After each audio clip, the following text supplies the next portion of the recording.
নবী তাকায় দেখে সমস্ত নবীর চেহারা থেকে আলো আসতেছে, কিন্তু একজন নবীর চেহারা কালো। নবী বলেন, ভাই জিবরাইল, সব নবীর চেহারা দেখতে ভালো, কিন্তু ওই নবীর চেহারাটা এরকম আলোকিত না দেখে কালো দেখতে পাই। ফেরেশতা জিবরাইল বললেন, তাহলে তাকে আপনি জিজ্ঞাসা করেন। নবী ডাক দিলে সেই নবীটা নবীর সামনে এসে দাঁড়াইলো। আল্লাহর নবী বললেন, আপনার নাম কি? বলে, আমার নাম হলো ঈসা আলাইহিস সালাম। নবী বললেন, সবার চেহারা নূর, কিন্তু আপনার চেহারা কালো কেন? ঈসা বলতেছে, সবার চেহারায় নূর হওয়ার কারণ হলো আপনার পিছনে তারা জান্নাত থেকে নামাজ পড়তে এসেছে, কিন্তু আমি তো জান্নাত থেকে আসতে পারি নাই। তো নবী বললেন, আপনি কোত্থেকে আসলেন? বলে, আমি চতুর্থ আসমান থেকে এসেছি। তা আপনি চতুর্থ আসমান থেকে আসলেন, ওরা জান্নাত থেকে আসলো, কারণ কি? ঈসা বলতেছে, ওরা মারা গেছে, মরে যাওয়ার কারণে ওরা জান্নাতে, আমি এখনো মরি নাই, যার কারণে আমার জান্নাতে ঢোকার সুযোগ হয় নাই। এই কথার দ্বারা বোঝা গেল আল্লাহওয়ালারা মরে কবরে যায় না, ওরা মরে আল্লাহর জান্নাতে যায়। জোরে বলেন কথা ঠিক কিনা? আর যদি না মরেন যা পারবেন। নবী বললেন, চাচা, বাইতুল মুকাদ্দাসে 2 রাকাত নামাজ পড়ানোর পরে 7 আসমান পাড়ি দিয়ে আল্লাহর আরশে গেলাম। আল্লাহর সঙ্গে আমার দেখা হলো। আল্লাহ পাক আমাকে 5 ওয়াক্ত নামাজ দিল। এখানেও কিন্তু একটা হাদিস আছে, হাদিসটা বুখারী শরীফের মধ্যে আছে, যে আল্লাহ তাআলা নবীকে 50 ওয়াক্ত দিছিল। যেরকম কয় ওয়াক্ত? 50 ওয়াক্ত দিছিল। কিন্তু 50 ওয়াক্ত নামাজ নিয়ে যখন নবী আসতেছে, আসার সময় মুসা নবীর সাথে দেখা। মুসা নবী বলতেছে, আল্লাহ আপনার কি দিল? নবী বলতেছে 50 ওয়াক্ত নামাজ দিল। মুসা নবী বলতেছে, পারবি না তো, পারবি না। 50 ওয়াক্ত নামাজ আপনার উম্মতেরা পারে। এই যে আসর, মাগরিব আর এশা, এই 3 ওয়াক্ত একটু তাড়াতাড়ি হওয়ার কারণে কিন্তু আমরা বিরক্ত হয়ে যাই। যাই কি যাই এরকম? তো আসর পরে 2 কাপ চা না খাইতে মাগরিব আবার এই কি রে, মাগরিব পড়ার পরে কিছু একটু করতে এশার আজান মারে দিস। 3 ওয়াক্ত নামাজ খুব তাড়াতাড়ি হয়। একটা হলো আসর, মাগরিব আর এশা। আর এশা থেকে ফজর, ফজর থেকে জোহর, এই 2 ওয়াক্ত নামাজ কিন্তু লম্বা সময়। সাহাবেরা নবীকে প্রশ্ন করলেন, ইয়া রাসূলুল্লাহ, এশা থেকে ফজর আর ফজর থেকে জোহর লম্বা হওয়ার কারণ কি? আল্লাহ রাসূল বললেন, ফজরের নামাজের পরে ফাইদা কুদিয়াতিস সালাতু ফান্তাশিরু ফিল আরদ, মানুষ আল্লাহর ঘর ছেড়ে, মসজিদ ছেড়ে জমিনের মধ্যে ছড়ায় পড়বে। কেউ চাকরি করবে, কেউ ব্যবসা করবে, কেউ খেতে খামারে কাজ করবে। নানা রকম টেনশনে থাকার কারণে তার দেহের যে ক্ষয় হবে, দেহের যে ক্ষয় হবে এই জোহর পর্যন্ত কাজ করার কারণে, এই ক্ষয়টা পূরণ করার জন্য এশা থেকে ফজর পর্যন্ত আল্লাহ লম্বা সময় দিছে। এই লম্বা সময়ের মধ্যে ঘুম পাড়বে, ওই খাটনির ক্ষয় আল্লাহ ঘুমের মধ্যে পুরা করে দিবে। তো 50 ওয়াক্ত যদি নবী নিয়ে আসতো, মনে করেন, তাহলে আমাকে 24 ঘন্টার মধ্যে 50 ওয়াক্ত, তাহলে কি হতো? একটা বার চিন্তা করে দেখছেন? তাহলে মুসা নবী তো ভালোই করছে, ভালো করেনি যে আপনার উম্মতেরা পারবে না। নামাজ কমায় নিয়ে আসেন, নবী আল্লাহর কাছে গেল, আল্লাহ 5 ওয়াক্ত কমে দিল। এইভাবে নবী 9 বার আল্লাহর কাছে গেল। শেষে 5 ওয়াক্ত নিয়ে নবী দুনিয়াতে আসলো। ওয়াজ বক্তা করার পরে শ্রোতারা যাচ্ছে আর বলতেছে, যদি মুসা নবীর সঙ্গে দেখা না হতো, যদি দেখা না হতো তাহলে আমাদের অবস্থা কি হতো? আপনারা বলেন তো, কেউ যদি বলে চেয়ারম্যানের সঙ্গে যদি দেখা না হতো, এমপির সঙ্গে যদি দেখা না হতো, মুসা নবীর সঙ্গে যদি দেখা না হতো, তাহলে দাম বেশি কার, আমাদের নবীর না মুসা নবী? কিভাবে বুঝা দেন? আপনি বলতেছেন যদি দেখা না হতো, বুঝাই দেন, একটা দলিল দিয়ে বুঝাই দেন যে আমাকে নবীর দাম বেশি। আল্লাহ রাসূল বলেছেন, ইন্নী বুইসতু মুআল্লিমান, আল্লাহ আমাকে শিক্ষক করে দুনিয়াতে প্রেরণ করেছে। সুবহানাল্লাহ কোন? নবী বলেছেন, কারো কাছ থেকে আমার শিক্ষা নেওয়ার দরকার নাই, আমার শিক্ষক হলো স্বয়ং আল্লাহ। স্বয়ং কে? তাহলে মুসা নবী বলতেছে, আপনার উম্মতেরা পারবে না, আপনি যান। মুসা নবীর কথা মতোই তো নবী আল্লাহর কাছে গেল। তার মানে বোঝা গেল মুসা নবী ওস্তাদ, আমাকে নবী ছাত্র। মুসলমান বসে আছে আর বলে যান, নবী খালি যাচ্ছে আর আসতেছে, অবস্থার বসে আছে, হলো না আবার যান, হলো না আবার যান। তাহলে নবীর হাদিস কি বলতেছে? ইন্নী বুইসতু মুআল্লিমান, আল্লাহ আমাকে শিক্ষক করে দুনিয়াতে প্রেরণ করেছে। লিউতাম্মিমা মাকারিমাল আখলাক, আমার শিক্ষালয়ের যারা ছাত্র হবে তারা জ্ঞানে যদিও শ্রেষ্ঠ না হয়, চরিত্রের সার্টিফিকেটে তারা গোল্ডেন এ প্লাস পাবে। যার কারণে সরকার প্রাইমারি খোলে নাই, হাই স্কুল খোলে নাই, কিন্তু হাফিজি মাদ্রাসা, কওমি মাদ্রাসা খুলে দিছে। সরকার একজন বড় নেতাকে আমি জিজ্ঞাসা করলাম, ভাই প্রাইমারি খোলে নাই, হাফিজি মাদ্রাসা খুলে দিল, কারণ কি? নেতা বলতে যে হুজুর, প্রাইমারি হলো নাপাক আর হাফিজি মাদ্রাসা হলো পাক। এই করোনা কোনোদিন যারা পাক তাদেরকে ধরে না, কারণ হাফিজি মাদ্রাসার ছাত্রদেরকে হুজুর শিখাই দিয়েছে লা ইয়ামাসসুহু ইল্লা মুতাহহারুন, তোদের যে শিক্ষা দেওয়া হবে এই শিক্ষা পবিত্র না হয়ে ধরাই যাবে না। জোরে কোন কথা ঠিক কিনা? আর যারা সবসময় পবিত্র থাকবে তাদেরকে করোনা ধরবে। আরে প্রাইমারিরা খাড়া হয়ে মতে, এরা কোনোদিন অজু করে? জোরে করে ওরা অজু করে? অজু তো করে না। এই জন্য সরকার এখনো ভয় করতেছে, এ নাপাক গুলো তো ধরবি। শিক্ষামন্ত্রী দীপমণি মাঝে মধ্যে তারিখ দেয়, শালারা নাপাক। আমি নেতাকে বললাম, তাহলে হাফিজি মাদ্রাসা, কওমি মাদ্রাসা 6 মাস আগে খুলে দিল, লক্ষ লক্ষ বাচ্চারা লেখাপড়া করতেছে, আপনারা অনুবীক্ষণ যন্ত্র দিয়ে খুঁজে দেখেন তো একটা ছাত্র করোনা হয়ে মরছে? আসলে কি ভুয়াটা বলবো না, কারণ এই কথা রেকর্ড হচ্ছে। আপনাকে কিছু হবে না, কিন্তু আমার ওপর সব হবে।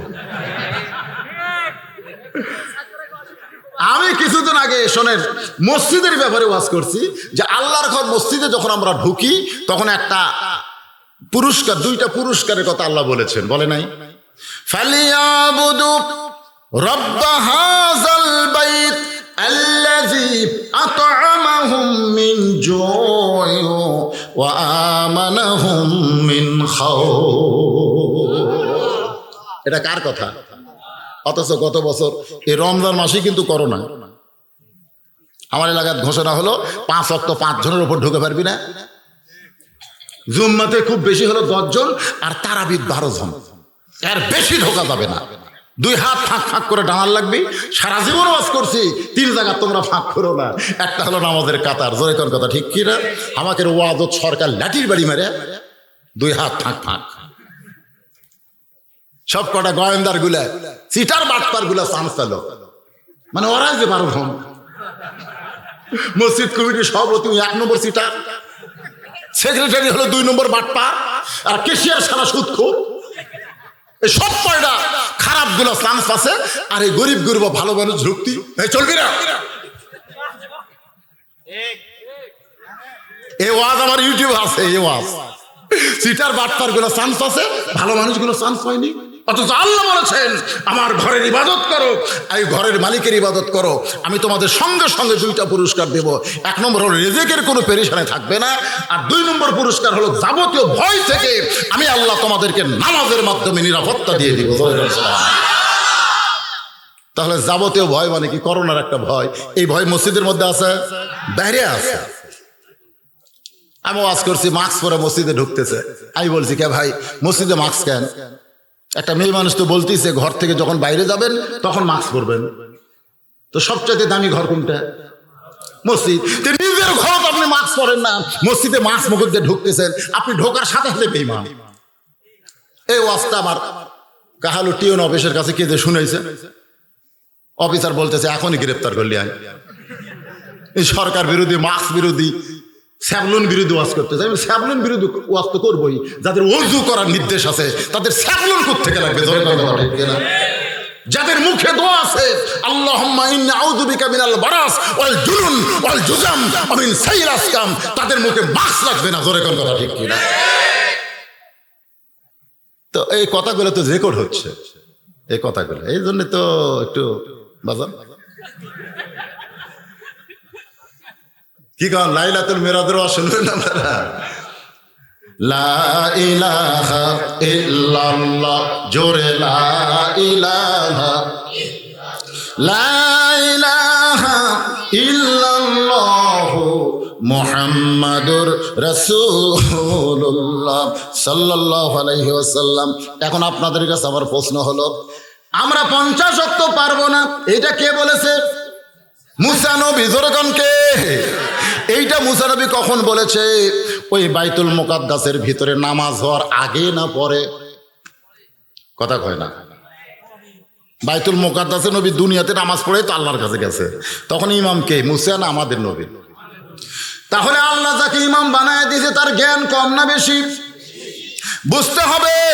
আবার যখন নবী বোরাকের পিঠে চলেছেন, সহিহ দিয়ে বলা হয়েছে নবী কিন্তু বোরাকের পিঠে দৌড়ে গিয়ে চলে নাই, আগে বোরাকের গায়ে হাত দিয়ে বলে, জিবরাইল এই বোরাকের পিঠে চললে বোরাক আমাকে কোথায় নিয়ে যাবে? আল্লাহর আরশে নিয়ে যাবে। কত সময় লাগবে? বলে এত দ্রুতগামী যানবাহন বোরাক, আলোর চাইতেও কোটি কোটি গুণ গতি বেশি। নবী বোরাকের পিঠে না চড়ে নবী বললেন, জিবরাইল এমন করে একটা বোরাক যদি আমার গুনাহগার উম্মতকে আল্লাহ দিত, তাহলে 50,000 বছরের পুলিশেরা, 30,000 বছরের পুলিশেরা আমার গুনাহগার উম্মতরা বিজলি আকারে পাড়ি দিত। ধরে কোন সুবহানাল্লাহ। তার মানে কি বোঝা গেল? বোরাকের পিঠে চড়ার আগেই যেই নবী উম্মতের কথা মনে করেছে, আর সেই নবীকে আল্লাহ 50 ওয়াক্ত নামাজ দিল, নবী উম্মতের ব্যাপারে কিছুই বলল না, বলল এসে মুসা নবী। আসলে ইহুদিরা মুসা পর্যন্ত মানে।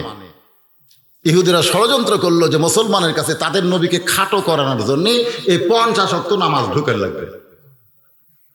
এতদিন পরে সে ধরা পড়ে গেছে। কথাটা বুঝলেন না? এই জন্য বলতেছি, একমাত্র কোরআন ছাড়া যত কিতাব আছে সব কিতাবের মধ্যে কিছুটা ভেজাল আছে। ধরে করে আছে না নাই? কথা করে আছে না নাই? 5 ওয়াক্ত নামাজ আল্লাহ আমাকে দিলেন, সেই নামাজ নিয়ে রাতে ফেরত আসলাম। কেমন ফেরত আসলেন? হাদিসের মধ্যে আছে ওযু করেছিলেন, সেই পানি গড়তেছে। এমনকি যে হাতিমের পাশে ঘর থেকে নবী গিয়েছিলেন, ঘরের শিকল পর্যন্ত নড়তেছে। এর মধ্যে এতগুলা সব হয়ে গেছে। কিরে, পানিও গড়ে, শিকলও লড়ে, তার মানে কি? এর মধ্যে 27 বছর। সুবহানাল্লাহ কন না কেন? সুবহানাল্লাহ কইতে পয়সা লাগে।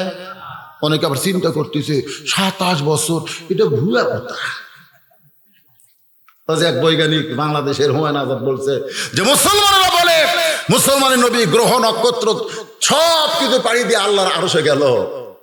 এরা জানে, মুসলমানরা জানে যে সূর্যের তাপ, এক একটা গ্রহের তাপ, নক্ষত্রের তাপ কত বেশি।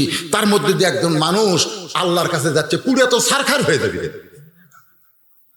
পুড়িয়া সারখার হয়ে যাবে। একজন নাস্তিক এই কথা বলেছে।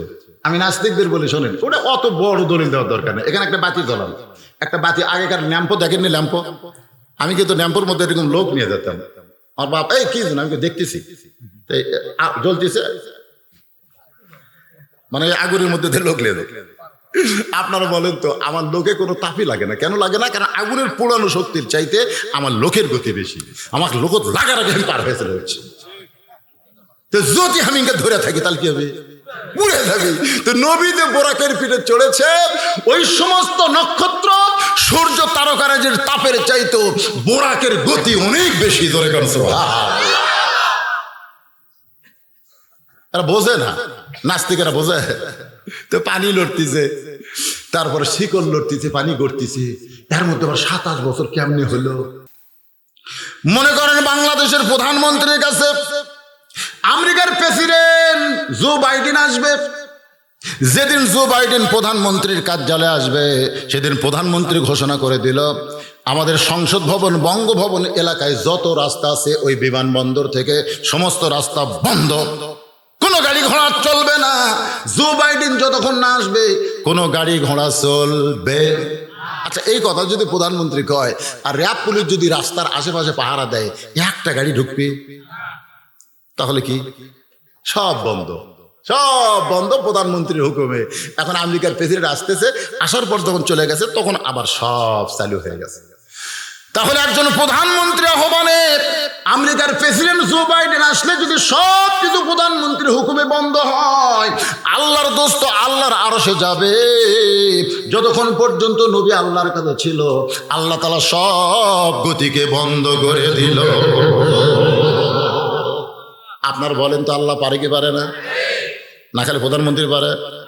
আল্লাহ বলেছেন তাবারাকাল্লাযী বিয়াদিহিল মুলকু ওয়া হুয়া আলা কুল্লি শাইইন কাদির। গোটা পৃথিবীর রাজত্ব কর্তৃত্ব মালিকানা কার হাতে? সমস্ত ক্ষমতার মালিককে। এই যে সমস্ত ক্ষমতার মালিককে এই কথা বলার সময় আল্লাহ না করে, যে আপনারা কি আমার কথা বুঝতেছেন না? এইগুলাই তো সবচাইতে দামি জিকির। এই যে আমি বললাম সমস্ত ক্ষমতার মালিককে আল্লাহ, এটাই হলো জিকির, সবচাইতে দামি জিকির। সমস্ত ক্ষমতার মালিক আল্লাহ স্বীকার করেছে। এরপরে দুনিয়ার কাউকে আর ক্ষমতা বান বিশ্বাস করবে না। আমাদের মধ্যে দুই একটা চান্স এরকম নাই, আমার দল এখন ক্ষমতাতে আছে, আমাকে চিনিস, আমার দল ক্ষমতায়। এ কথা বলার সঙ্গে সঙ্গে সে বেঈমান হয়ে যায়। কারণ কোন দল ক্ষমতায় নাই, ক্ষমতায় আছে কে? আরো জোরে জোরসে বলুন। তোমার দলকে ক্ষমতা দিছে কে? আবার নামানোর মালিককে। এখন ক্ষমতা পায় কেউ যদি 6 তালা দেয়, 1.5 লাখ খাটের উপর 12,000 টাকার কম্বল গাঁত দিয়ে কয় 9টার সময় আমার বাড়ি আমার ঘর আমাক নামায় কে? আল্লাহ কয় কে তোর বাড়ি তোর ঘর তোকে নামায় কে? খালি 3টার সময় একটা সামান্য একটা ভূমিকম্পর ঝাঁকি মারছে, ওই এত জোরে নামছে, কম্বলের মধ্যে লুঙ্গি খুলে আছে, ওটা পরার পর্যন্ত টাইম পায়নি, এখানে ন্যাংটা হয়ে নিচে চলে আসছে। তো ভূমিকম্পে তো হাজার হাজার মানুষ রাস্তা বাড়া ছিল, বুঝলেন না? রমজান মাসে হয়েছিল, এই ভূমিকম্পটা হয়েছিল রমজান মাসে। তো সবাই বার হয়ে কে রে আমাকে তো লুঙ্গি আছে, তোর লুঙ্গি? লুঙ্গি তো 6 তালা, তোর লুঙ্গি 6 তালা। তাহলে তুই মনে হয় কিছু বেয়াদবি করছিস। বেয়াদবি কি এরা বেয়াদবি করনি, কিন্তু ওই বেয়াদবি করছে আমার বাড়ি আমার ঘর আমাক নামায় কে? আজকে ক্ষমতার চেয়ার পেয়ে তারা বেয়াদবি করতেছ। আল্লাহ হয়তো এমন করে নামাবে, ন্যাংটা হয়ে নামা লাগবে। জোরে কথা বলে কি মনে করতেছে? আল্লাহর ভোট দিয়ে ক্ষমতা। এই জন্য আল্লাহ কোরআনে বলেছেন তো ইজ্জু মান তাশা, বলেন তো ইজ্জু মান তাশা ওয়া তুযিল্লু মান তাশা বিয়াদিকাল খায়র ইন্নাকা আলা কুল্লি শাইইন কাদির। সমস্ত ক্ষমতার মালিককে। আল্লাহর বান্দারা একটু মনোযোগ দিয়ে কথাগুলো শুনবেন। নবী বললেন চাচা রাতারাতি ফেরত এসে হেরেমের মধ্যে আমি ফজরের নামাজ আদায় করলাম। এ নামাজ শেষ করে সর্বপ্রথম আপনার সঙ্গে আমার দেখা হলো। আমার মনে হয় এই কারণেই সকালবেলা আমার চেহারা আপনাকে অতি সুন্দর লাগতেছে। কারণ দেখা করছে কার সাথে? আল্লাহ কিসের? নবী কিসের? এটা কি আমার ওয়াজের জিন্দিগি থেকে বলে পারবি যে বলছি শুধু এক কাপ চা খাসা? কিসের গলাটা বেড়ে মাই ঠিক করো, গলাটা আবার বক্তা এটা।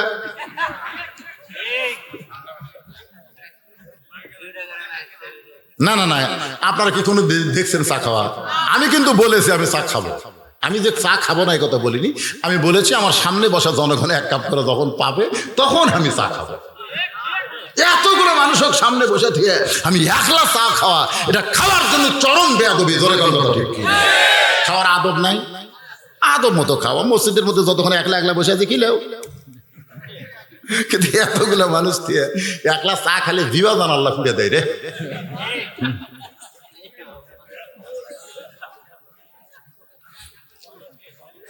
আল্লাহর বান্দার একটু মনোযোগ দেন, কঠিন আলোচনার দিকে আসতেছি, মনটা স্থির করেন ভাইজান।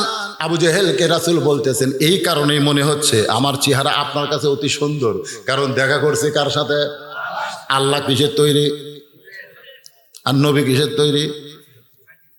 জোরে কন না গান। হ্যাঁ, নবী মাটির তৈরি।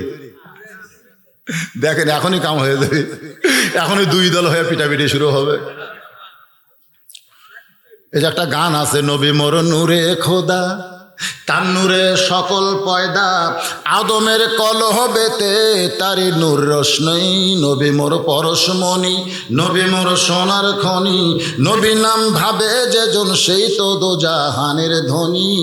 4 সূর্য গ্রহ তারা তারি নূরের ইশারা, 4 সূর্য গ্রহ তারা তারি নূরের ইশারা, নূর যে অন্ধকারে ডুবিত এই ধরনী, নবী মোর পরশমণি, নবী মোর সোনার খনি, নবী নাম ভাবে যেজন সেই তো দোজাহানের ধনী। আলে হাদিসের মধ্যে ওয়াজ করবার গেছি, সবাই আসা খালি এক হাত দেন, এক হাত দেন, এই এক হাতে ঝাঁকি মারে। আমি 2 হাত দেই, ওরা খালি 1 হাত দেয়। তা আমি কইলাম, কে রে ভাই 2 হাত দিয়ে মুসাফা করা লাগবে, 1 হাত কেন? বলে হুজুর আমরা ওই বাম হাতক মুসাফার মধ্যে থুই না। আমি বললাম কেন থন না? ওটা পায়খানা পেশাব পরিষ্কার করার হাত, এই জন্য 1 হাত, আপনি ডান আমার ডান। আমি চিন্তা করলাম তাহলে এটা কিসের হাত? পায়খানা পেশাবের হাত। আমি গেলে চান্সে থাকলাম, দেখি কিছু করা যায় কিনা। ওরা এশার নামাজ কিন্তু 3 রাকাত পড়ে না, ওরা পড়ে 1 রাকাত। যেরকম কয় রাকাত? বেতন নামাজে 1 রাকাত পড়ে। ওরা কিন্তু দোয়ায় কুনুত, কিন্তু আমরা দোয়ায় কুনুত উলাতে তারপর পড়ি না হাত বান্ধা, ওরা কিন্তু হাত বান্ধা পড়ে না, ওরা দোয়া কুনুত এরকম মোনাফা। আমার কাছে একজন এরকম মোনাফাত করতেছে, আমি ওই অবস্থায় 1 হাত ধরে মারছি টান, মানে বাম হাত ধরে মারছি টান। দরকার হুজুর হাত টান দিলেন কেন করে? পেশাব পায়খানার হাত তুই মোনাফাত তুললু কেন?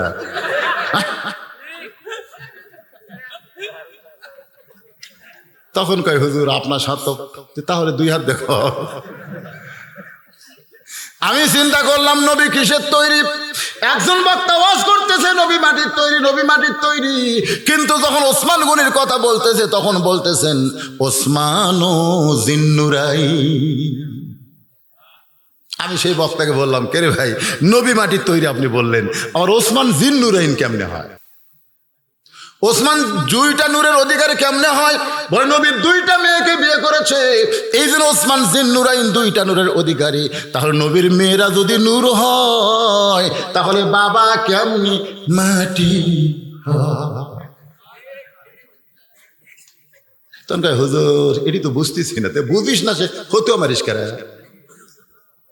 আপনারা নবী মাটির তৈরি এ ফতোয়া দিবেন না, নবী নূরের তৈরি এটা বলার দরকার নেই। আমি আপনাদের বলবো, অন্ধকারে একটা লোক লাইট নিয়ে আসতেছে, লাইট নিয়ে আসার সময় দূর থেকে মানুষ দেখা যায় না, সবাই বলতেছে আলো আসতেছে, আলো আসতেছে।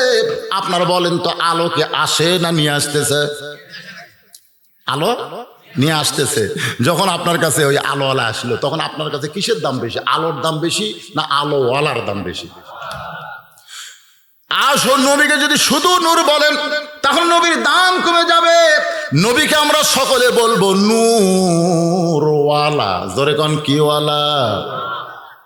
অন্ধকারের মানুষগুলোকে আল্লাহর কোরআনের নূর দিয়া নবী গোটা বিশ্ব আলোকিত করেছেন। এই জন্য আমরা স্লোগানে বলি আল কোরআনের আলো সব জায়গায় জালো, আল কোরআনের আলো। নবী হচ্ছেন সিরাজম মুনিরা। সময় থাকলে আমাদের নবীর ব্যাপারে কিছু শান শওকত দিয়ে আপনাদের সামনে আলোচনা করব। এখন যেটা বলতেছে শোনেন। ফজরের নামাজ পড়ে আপনার সঙ্গে দেখা হলো, এই কারণেই হয়তো আমার চেহারা আপনাকে অতি সুন্দর লাগছে।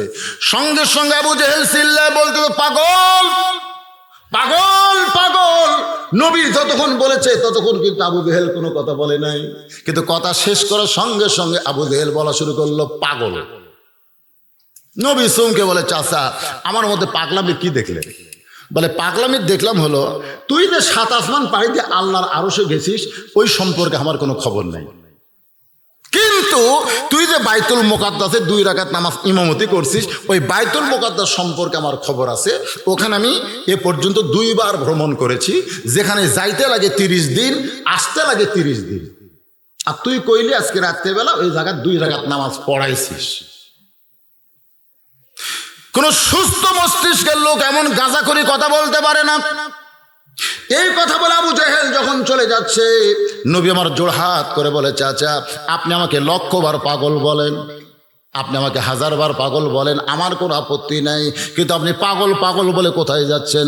আবু জেহেল বলতেছে, অনেক দিন হলে চেষ্টা করতেছি তোকে আমার এলাকা ছাড়া করার জন্যে, কিন্তু কোনো ইস্যু খুঁজে পাচ্ছি না।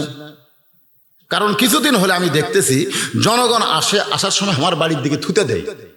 আবু জেহেল দেখতেছে, কিন্তু দেখতেছে তেলতেলা গোয়েন্দার বোঝেন না, জনগণ কাক ভোট দেবার যাচ্ছে এটা তেলতেলারা বোঝে না, কথাক্ষণ বোঝে না, বুঝে দেখে তো কাম হয়ে যায় আগে। তো এখন কিছুদিন হলে আমি বাংলাতে দেখতেছি জনগণ আমার বাড়ির দিকে থুতে দিয়া তোর বাড়ির যায়। আমি চিন্তা করলাম, আমি একজন নেতা আর আমার বাড়ির দিকে থুতে দেয়, আর তোর বাড়ির দিকে যাই, তখন থেকে চেষ্টা করতেছি তোর এলাকা ছাড়া না করলে আমার এককভাবে নেতৃত্ব দেওয়া যাবে, কিন্তু কোনো ইস্যু পাচ্ছিলাম না। ইস্যু আজকে বাংলাদেশে বহু ইস্যু আছে আমাদের মতন আলেমদেরকে সাইজ করার জন্য। জোরে কোন কথা ঠিক কিনা? কথা কোন ঠিক কিনা?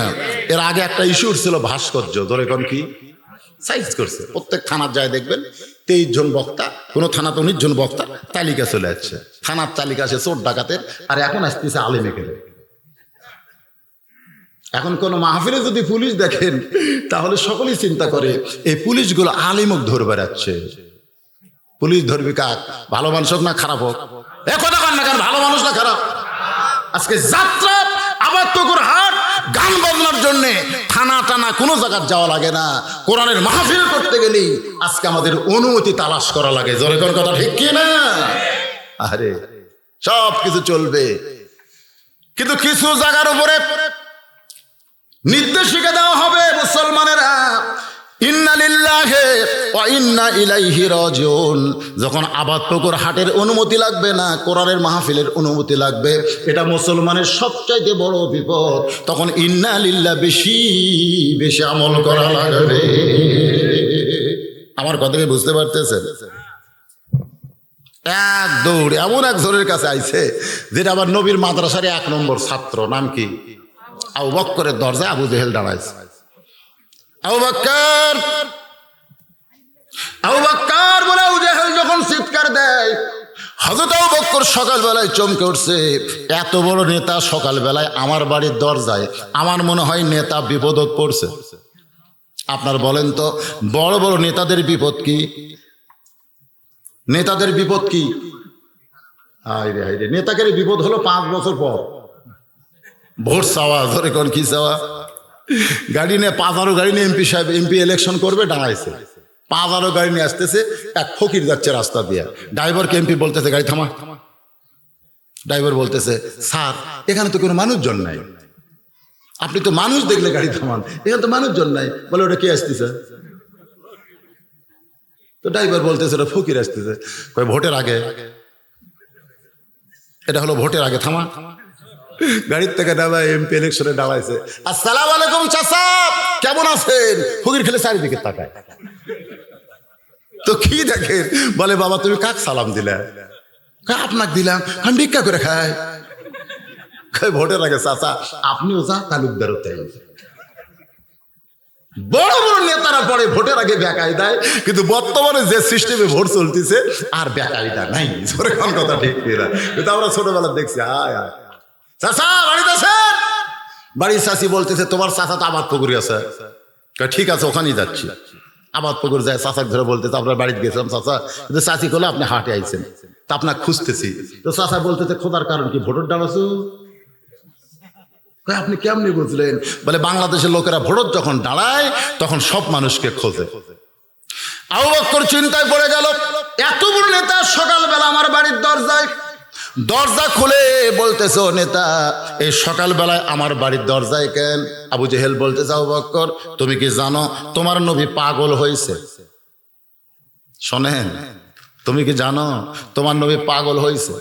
সঙ্গে সঙ্গে আবু বকর শাহাদত আঙ্গুলি তুলে বললেন আবু জেহেল যেই কথা একবার বলেছ এই কথা দ্বিতীয়বার বললে। দ্বিতীয়বার এটা কি? এই জায়গা যেই কথা একবার বলেছ এই কথা যদি দ্বিতীয়বার বলো। আবু জেহেল 3 ধাপ পিছনে চলে গেছে। নরম মানুষ এত গরম হলো কেন? আল্লাহ রাসূল বলেছেন আমার সবচাইতে সাহাবীদের মধ্যে নরম হলো 1 নম্বর আবু বকর, গরম হলো 1 নম্বর উমর, সম্পদশালী 1 নম্বর ওসমান, আর জ্ঞানী হলো 1 নম্বর আলী। জোরে কান সুবহানাল্লাহ। 4 জন সাহাবীকেই নবী 1 নম্বরে রাখছেন। জোরে কান কয় নম্বরে? তাহলে নরম 1 নম্বর নাম কি? আর গরম হলো ওমর, সম্পদ হলো ওসমান, আর জ্ঞানী হলো হযরত আলী। একটু মনোযোগ দেন। আবু জেহেল চমকে গেল। সকালবেলা যার কাছে খবর দিলাম এই নরম মানুষ গরম হলো। আবু জেহেল চমকে বলে আবু বকর এত গরম হয়েছে কেন?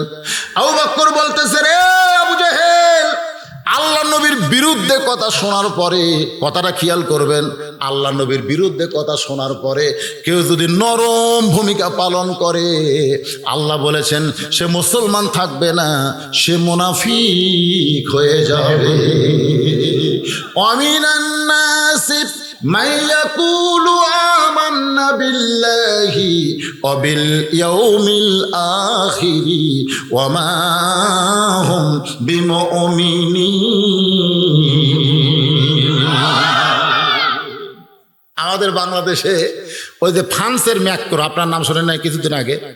ফ্রান্সের ম্যাক্রো নবীর কার্টুন এটা অনুমোদন করেছিল, যার কারণে বাংলাদেশের মুসলমানেরা কিন্তু হুঁশে উঠছিল। ধরে কোন কথা ঠিক কিনা? গোটা বাংলাদেশের রাস্তা বাইতুল মুকাররম থেকে নামাজ পড়ে প্রত্যেকটা মসজিদের মুসল্লি মিছিল করছিল কি করছিল না? কিন্তু বাংলাদেশের দুটা বড় দল, বাংলাদেশে কিন্তু দুটা বড় দল আছে, এই দলেরা কিন্তু মিছিল করে। তার মধ্যে একটা হলো ক্ষমতাত আছে আর একটা হলো বিএনপি। এই দুই দলের কোনো মিছিল নাই। আমার নবীর বিরুদ্ধে কার্টুন করলো, অথচ এই বড় দুটা দল কোনো মিছিল করলো? কথা কন না, কথা কন না কেন? কথা কন না কেন? তাহলে দুইটা বড় দল যদি মিছিল না করে, আমরা ছুটকে দল, আমরা মিছিল করলাম, তাহলে কি বুঝবেন বর্তমানে বড় দুই দল কোন ভূমিকাতে আছে? কথা কন না কেন? আপনারা ভাবতেছে আমি কিন্তু আগে ওয়াজ করতাম যে আগামীতে আর বহু ওয়াজ আছে, বুঝে শুনে ওয়াজ করা লাগবে, কিন্তু এখন ওয়াজ করি পুলিশ ধরার চিন্তায় না, আজরাইল ধরার চিন্তায়। আমি যে মঞ্চে যখন বসি মনে করি এটাই আমার শেষ ওয়াজ। রাস্তার মধ্যে হয়তো আমাকে পুলিশ ধরবে না, কিন্তু আজরাইল ধরতে পারে। জোরে কোন কথা ঠিক কিনা? আল্লাহ বলবে কে রে তুই আজকেই মরবু, তুই তেল ওয়াজ করলু কে? হ্যাঁ, আমি কি জানি যে আজকের পরে আমি বাঁচবো? এ কথা আমার কি কোনো গ্যারান্টি আছে? কথা কর না কেন? আপনাকে মনে হয় আছে? ইযা আসাবাতুহুম মুসিবাতুন ক্বালু ইন্না লিল্লাহি ওয়া ইন্না ইলাইহি রাজিউন।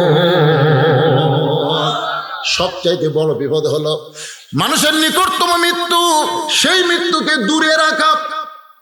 একজন মুসলমানের জন্য সবচাইতে বড় বিপদ হলো মৃত্যু অতি নিকটে, অথচ সেই মৃত্যুকে দূরে রেখেছে। এটা হলো সবচাইতে আমাদের জন্য বড় বিপদ। আজকে যারা আমরা অন্যায় কাজ করতেছি এক কারণে যে এখনই মরতেছি না, অনেক সময় আছে মরার আগে তওবা করে ভালো হয়ে মরে। এর কিছু ছেলে পেলে নাই?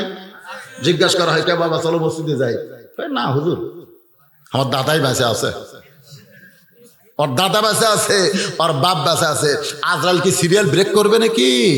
আগে দাদাক ধরবি, তারপরে দাদা মরে গেলে আমার বাপক ধরবি, তারপরে লাইনে আমি আছি। সবচাইতে বড় বিপদ হলো যুবকদের জন্য এই চিন্তা করা। আজকে মসজিদে বুড়া মানুষ পড়ে না, সিয়াল্লে নামাজ পড়ে, আর যুবকেরা সব বাহিরে আড্ডা গুলি মারতেছে। জোরে কোন কথা ঠিক কিনা? কথা কর না কেন ভাই? হাসরের ময়দানে আল্লাহ কোনো বুড়াক বলবে না তোর বুড়াকালের হিসাব দে, কোনো ছোট বাচ্চাকে বলবে না তোর শৈশবকালের হিসাব দে, প্রত্যেকটা বান্দা বান্দিকে বলবে তোমার যৌবনের হিসাব দে, জান্নাতে যাও। এ কথা কি ঠিক? তাহলে কিসের হিসাব হবে? যৌবনকালের। আর তোমার সেই যৌবনকাল হলো শয়তানের সাথে। রে যুবকেরা যারা কোরআনের মাহফিল আছো, একটু মনোযোগ দিয়ে শোনেন। আমার মায়েরা চিন্তা করতেছে হুজুর ইন্না লিল্লাহ দিয়া যে ওয়াজ করতেছে, এ ওয়াজের মধ্যে আমাকে তো একটা কথাও কইল না।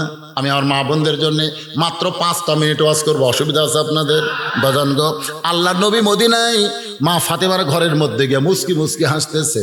রাসূল বললেন ফাতেমার ঘরের মধ্যে দিয়ে নবী আমার মুস্কি মুস্কি হাসতেছে। মা ফাতেমা চমকে গিয়ে বলো বাবা আপনি আমার ঘরে কেন হাসতেছেন? মেয়ের ঘরে যদি বাবা গিয়ে হাসে হঠাৎ, মেয়েরা কিন্তু বিব্রত হয়। মেয়েরা কিন্তু কি হয়? বিব্রত হয়। ফাতেমা বলতেছে বাবা আপনার হাসার কারণ কি? আল্লাহ রাসূল বললেন ফাতেমা তোমার ঘরের মধ্যে হাসার কারণ হলো আল্লাহ তোমাকে খাতুনে জান্নাত ডিগ্রি দিয়েছে। মা ফাতেমা সেই হাসি, খাতুনে জান্নাত বলছেন আল্লাহ তোমাকে জান্নাতি নারীদের নেত্রী বানাইছে। মা ফাতেমার হাসি দেখে রাসূল বললেন ফাতেমা আল্লাহ তোমাকে খাতুনে জান্নাত ডিগ্রি দিলে কি হবে মা? তোমার আগে একটা মেয়ে কিন্তু জান্নাতে যাবে। আপনারা তো সুবহানাল্লাহ বলেন, কিন্তু এইটা শোনার পরে ফাতেমার হাসি বন্ধ। রাসূল বলেন, ফাতেমা হাসি বন্ধ কেন? বলে আমাকে আল্লাহ খাতুনে জান্নাত ডিগ্রি দিবে আর আমার আগে একটা মেয়ে জান্নাতে যাবে, এইটা কেমন করে হলো? ওগো নবী, ওগো আমার বাবা, এইটা কেমনে হলো? যাকে আল্লাহ খাতুনে জান্নাত ডিগ্রি দিবে তাকে প্রথম জান্নাত না দিয়ে দুনিয়ার কোন মেয়েকে আল্লাহ প্রথম জান্নাতে ঢুকাবে সেই মেয়ে সম্পর্কে আমি একটু জানতে চাই। রাসূল বলেন, ফাতেমা ওই যে একটা পাহাড় দেখতেছো? বলে হ্যাঁ। ওই পাহাড়ের সামনে কি দেখো? বলে ছোট্ট একটা জঙ্গল, ওই জঙ্গলের পাশে ছোট্ট একটা বাড়ি, ওই বাড়িটা হলো একটা কাঠুরিয়ার বাড়ি। ওই কাঠুরিয়ার বিবি জামিলাকে আল্লাহ তোমার আগে জান্নাত দিবে। আপনারা তো সুবহানাল্লাহ এইবার আর জোরে করলেন। ফাতেমা নবীর কাছে বসে বলতেছে, বাবা কোন আমলের কারণে একটা কাঠুরের বউকে ফাতেমাকে খাতুনে জান্নাত ডিগ্রি দেওয়ার পরেও তার আগে জান্নাতে যাবে? আল্লাহ রাসূল বললেন, কোন আমলের কারণে জামিলাকে আল্লাহ তোমার আগে জান্নাতে দিবে এটা আমি বলতে পারবো না, এটা বলতে পারবো না, এটা তোমাকে তদন্ত করে জানা লাগবে। সুবহানাল্লাহ। পরদিন আসরের নামাজের পরে মা ফাতেমা চুপি চুপি পর্দা পরে, বোরকা পরে, সুবহানাল্লাহ কোন মেয়েরা যখন রাস্তায় বের হবে, আল্লাহ কোরআনে বলেছেন, অকরনা ফি বুয়ুতিকুন্না ওয়ালা তাবাররাজনা তাবাররুজাল জাহিলিয়াতিল উলা। আল্লাহু আকবার। আমাদের মা বোনদের ব্যাপারে এই আয়াত আল্লাহ নাযিল করছে। মেয়েরা যখন বাড়ি থেকে বের হবে তখন কেমনে বের হবে? চুপি চুপি, কালো রঙের বোরকা, ঢিলা ঢালা। পৃথিবীর কোনো পুরুষ যদি একবার দেখে দ্বিতীয়বার আর তাকাবে না, কারণ ওই রকম দেখলেই তাদের অন্তরে ভয় ঢুকবে, এটা মানুষ না রে, মনে হয় সরের গাছের পেতনি যাচ্ছে। এই যে আমি যে কালো কাপড় পরে ওয়াজ করি, কেন? আমি প্রত্যেকটা মাহফিলে গিয়ে দেখি যে স্যাটেলাইটের মাধ্যমে মেয়েদেরকে এখন বক্তা দেখায়, ঠিক কিনা বলেন? আমি চিন্তা করলাম যে একটা পুরুষ মানুষকে মেয়েরা দেখাতো, এটা তো একটা পর্দার খেলাফ। আমি যদি বলি যে স্যাটেলাইট দেওয়া চলবে না, তখন কমিটির লোকেরা কবি ই বক্তা আর চলবে না। আমি চিন্তা করলাম যে আমি দেখতে কালো, পোশাকও কালো, এই দুই কালো যখন একত্র হবি তখন আমাকে দেখতে ভূতের মতো মনে হবে। মেয়েরা আমার ওয়াজ শুনবে ঠিকই, কিন্তু আমার চেহারার দিকে তাকাবি। তাছাড়া আপনারা কোন তো আগে কি আমি কালো পড়ছি? এ কথা কেন, আগে কালো পড়ছি, কিন্তু যেদিন থেকে স্যাটেলাইট শুরু হচ্ছে আমাকে কালো মানুষ আবার কালো পড়া লাগলো। ফতুয়া দিবেন কি? আমার মায়েরা বোনের একটু মনোযোগ দিয়ে শোনেন। চুপি চুপি ফাতেমা ওই কাঠুরের বিবি জামিলার ঘরের দরজায় সালাম দিচ্ছে, আসসালামু আলাইকুম ইয়া হালাল বাইত। জামিলা দৌড়ে এসে ওয়ালাইকুম আসসালাম বলতেছে। ফাতেমা বলতেছে, আমি নবীর মেয়ে ফাতেমা, আমি একটু তোমার ঘরে ঢুকবার চাই। জামিলা ছোট বাচ্চার মতন কাঁদতেছে। ফাতেমা বলে, কান্দেন কেন? বলে, আমার সারা জীবনের সাধনা এক নজর ফাতেমাকে দেখতে চাই। ফাতেমা বলতেছে, তাহলে দরজা খুললেই তো দেখা হবে, এইখানে কান্নার কারণ কি? জামিলা বলতেছে, দরজা কেমনি খুলবো? আমার স্বামী কাঠুরিয়া বাজারে কাঠ বিক্রি করতে গেছে, স্বামীর হুকুম ছাড়া আমি ফাতেমার জন্যও দরজা খুলতে পারবো না। ওরে বাবা রে, একটা মেয়ে মানুষের সাথে একটা মেয়ে মানুষ দেখা করবে, এখানে বলবার স্বামীর হুকুম লাগবে। মা ফাতেমা চমকে গেল। জামিলা বলছে, সগো নবীর মেয়ে ফাতেমা, আজকের দিনে আপনি বাড়িতে যান, আগামীকাল এই সময় যখন আসবেন আসা মাত্রই দরজা খুলে দিব, কারণ আমার স্বামীর কাছ থেকে আজকে রাত্রেবেলা হুকুম নিয়ে রাখবো। মা ফাতেমা চমকে গিয়ে মনে মনে কয়, যে মেয়েটা স্বামীর হুকুম ছাড়া দরজা খোলে না, এই মেয়েটার ঘরের মধ্যে ঢোকাই লাগবে। কোন আমলের কারণে আমার আগে আল্লাহ ওরে জান্নাত দিবে জানার দরকার আছে না নাই? ফাতেমার আগ্রহ আরো বেড়ে গেল। পরদিন আসরের নামাজের পরে ফাতেমা চুপি চুপি বোরকা পরে যখন রওনা দেয়, পিছন দিক থেকে এক ছোট্ট বাচ্চা দৌড়ে এসে সামনে দাঁড়ায়, বলে, মা গতবার আসরের পরে কিন্তু আপনাকে পাই নাই। এত খোঁজা খুঁজেছি, আপনি কোথায় গেছিলেন? আজকেও চোরের মতন কোথায় যাবেন? আমি কিন্তু আপনার সঙ্গে যাবার চাই। ওই বাচ্চার নাম হলো হোসাইন। জোরে বলেন, নাম কি? মা কোথায় যাবেন? আমি আপনার সঙ্গে যাবার চাই। ফাতেমা চমকে গেল, যদি হাসান হইতো তাহলে তারে বুঝান যাইতো, কিন্তু হোসাইনকে বুঝান যাবে না। আল্লাহ রাসূল বলেছেন, ফাতেমা, হাসান হলো অবিকল, আমি নবীর মতন। জোরে কোন সুবহানাল্লাহ। কিন্তু হোসাইন একটু জেদি। এই জেদি হওয়ার কারণে আমি রাসূল কিন্তু তাকে হাসানের চাইতে একটু বেশি ভালোবাসি। এখন কি করবে ফাতেমা? জেদি সন্তান জেদ ধরেছে। ওই হোসেনকে সঙ্গে করে জামিলার বাড়ির দরজায়, জামিলা দরজা খোলো। জামিলা কান দেয়ার বলে দরজার কাছেই দাঁড়িয়ে আছে। 1 ঘন্টা হলে আপনি আসা মাত্রই দরজা খুলবো। ফাতেমা বলতেছে, তাহলে দরজা খুলতে কেন দেরি? বলে, আপনার সঙ্গে কে জানাইছে? কে জানাইছে? বলে, আমার ছোট ছেলে হোসাইন। বলে, ওই হোসাইনকে সঙ্গে নিয়ে যদি দরজা আপনি ঢুকতে চান তাহলে আজকের মতো আপনাকে ফেরত যাওয়া লাগবে। আপনি চিন্তা করে দেখেন, গতকাল কিন্তু আপনি একলা এসেছিলেন, আমার স্বামীর কাছ থেকে আপনার একার ব্যাপারে হুকুম পাইছি, কিন্তু আপনার ছোট্ট ছেলে হোসাইনের ব্যাপারে তো আমি কোনো হুকুম নেই নাই। ফাতেমা বলতেছে, জামিলা, আমার হোসাইনের বয়স হলো মাত্র 3.5 বছর। 3.5 বছরের একটা বাচ্চা যদি মায়ের সঙ্গে তোমার কাছে ঢোকে তাহলে অপরাধ কি? জামিলা বলতেছে, আপনি খাতুনে জান্নাত হবার পারেন, কিন্তু ফতুয়া বিষয়ে আপনি কম জানেন। কারণ হোসেনের বয়স যদি 2 বছর হইতো তাহলে স্বামীর হুকুম লাগতো না, কিন্তু 3.5 বছর যখন হয়েছে তখন হুকুম লাগবে। কারণ 2 বছরের বাচ্চারা খালি দেখবার পারে, কিন্তু মেমোরির মধ্যে ধারণ করতে পারে না। কিন্তু যখন 2 বছর পার হবে তখন খালি দেখবে না, ওরা মেমোরির মধ্যেও ধারণ করবে। সুবহানাল্লাহ বল না কেন? এই জন্য আপনার ঘরে যদি 2 বছরের বাচ্চা চেতন থাকে, কয় বছর? 2 বছরের বাচ্চা যদি চেতন থাকে, আপনি স্বামী স্ত্রী মহব্বত করেন, অসুবিধা নেই। কারণ ওরা খালি দেখবি, বুঝবি না। কিন্তু যেই 2 বছর ওভারটেক করবি তখন খালি দেখবি না, ওইটা আবার হাসে হাসে ভিতরে তুলবি। বেড়া এসে বলতে পারে, আব্বা তাই মাছ চাপে ধরছিল রে, বলতে পারে। দেখছেন ইসলাম কত সুন্দর? ইসলাম কত সুন্দর! নিজের জন্ম দেওয়া 2 বছরের বেশি বাচ্চা হলে তার সামনে হালাল প্রেম, হালাল বিবাহ, স্বামী স্ত্রীর সঙ্গে মহব্বত করা যাবে না। এরই নাম হলো ইসলাম। আর আমাদের দেশে ইসলাম না থাকার কারণে 14 ফেব্রুয়ারি পালন হয়।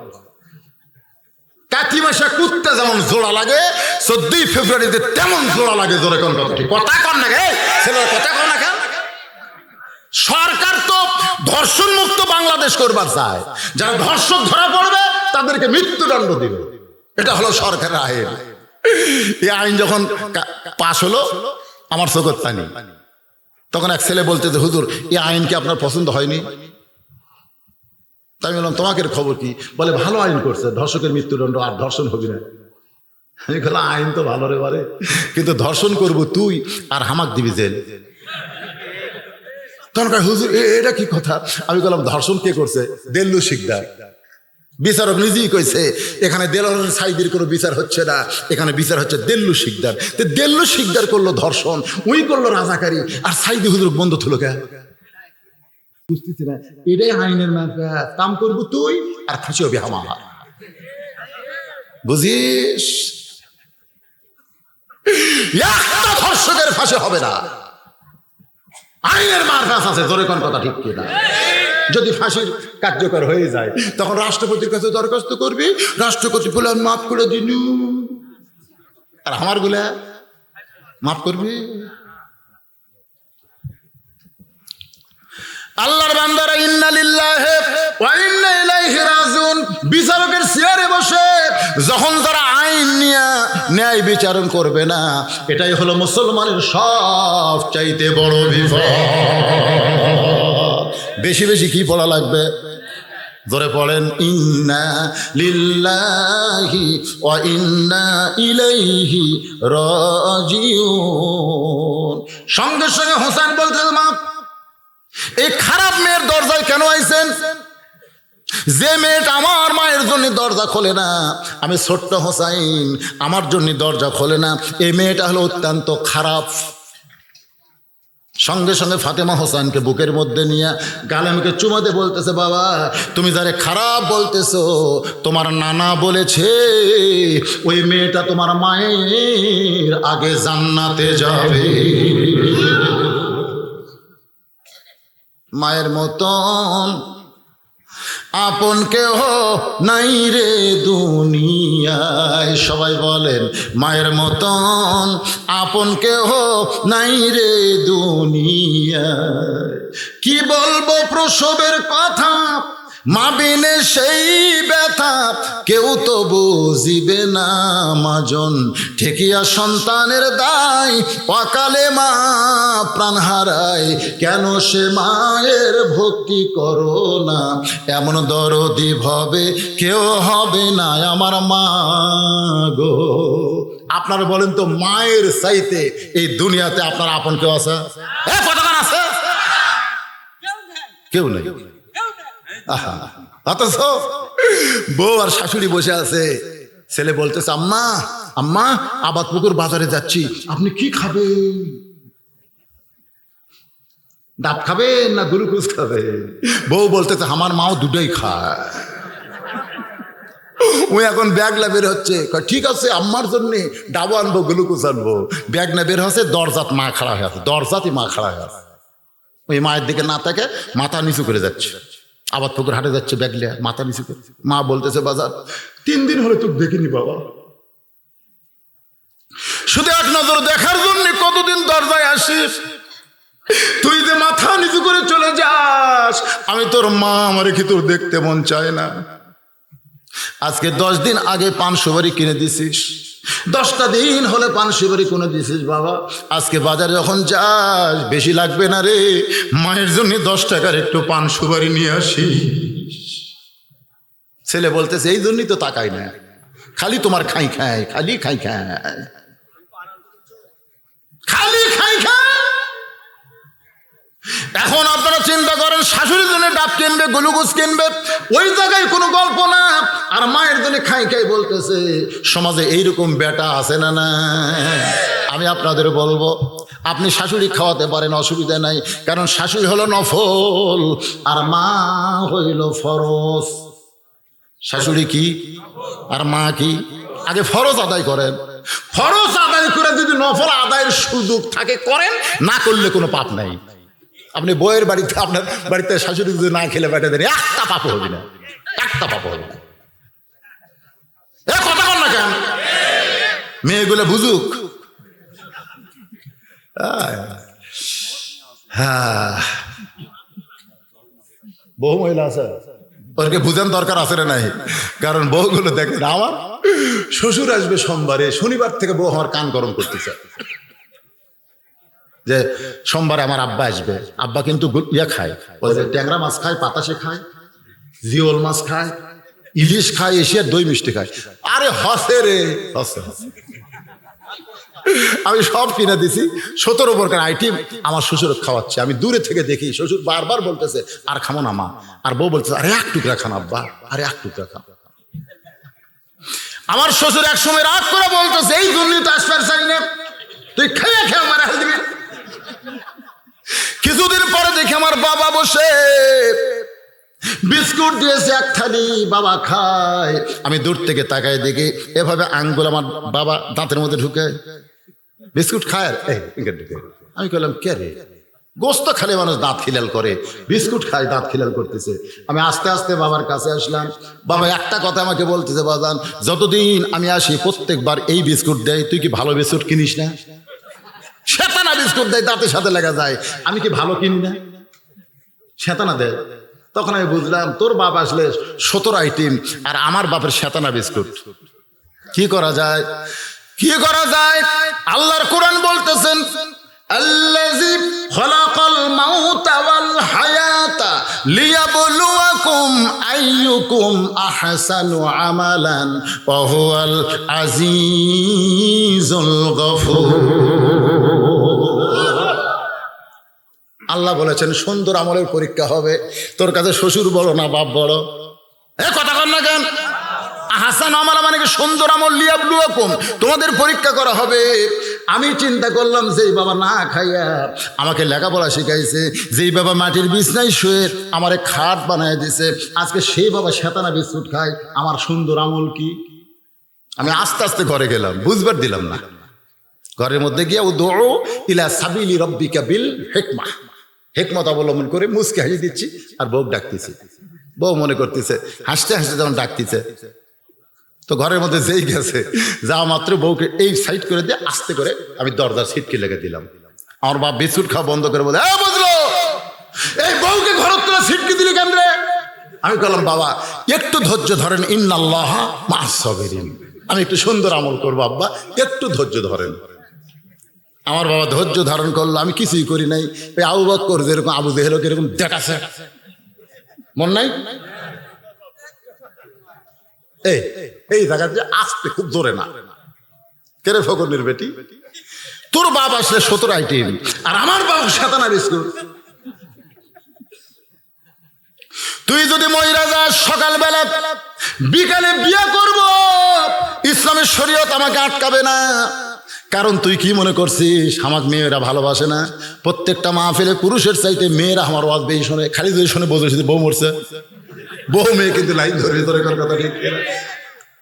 তোরে যদি আমি সকালবেলা ছাইড়া দেই, বিকালবেলা বিয়ে করব, আমার বইয়ের কোনো অভাব হবে না। তার মানে কি বোঝা গেল? তুই মরে গেলে ছেড়ে দিলে আমার বইয়ের অভাব নাই। কিন্তু যেই বাপকে তুই 7 বিস্কুট দিলি, সেই বাপ যদি মরে যায়, বল গোটা দুনিয়া খুঁজলে কি আমি আমার বাপ পাবো? আমার মা আমার বাবার চাইতে দুনিয়াতে কে আমার কাছে আপন রে? এই কথা বউকে যখন বারবার বলেছি, বউ কান্দার বলে, স্বামী গো আপনি যে এত সুন্দর আমল করবেন দরজা বন্ধ করে দিয়ে, আমি বুঝবার পারিনি। আজকে আপনার কাছে ওয়াদা করলাম, আপনার বাপও যা আমার বাপও তাই, আমার মা যা আপনার মাও তাই, আমার কাছে ওয়াদা করলো, দরজা খুলে দিলাম। এরপরে আমার বাবা আরো 10 বছর জীবিত ছিল। আমার বাবা মাঝে মধ্যে বলতো, বাজান রে ওই দরজা বন্ধ করে তুই যে কি আমল করছিস, ওই আমল করার কারণে তোর বউ কিন্তু বউ ছিল না, তোর বউ আমার বউ মা হয়ে গেছে। জোরে কর না সুবহানাল্লাহ। হুসাইন বলতেছে, মা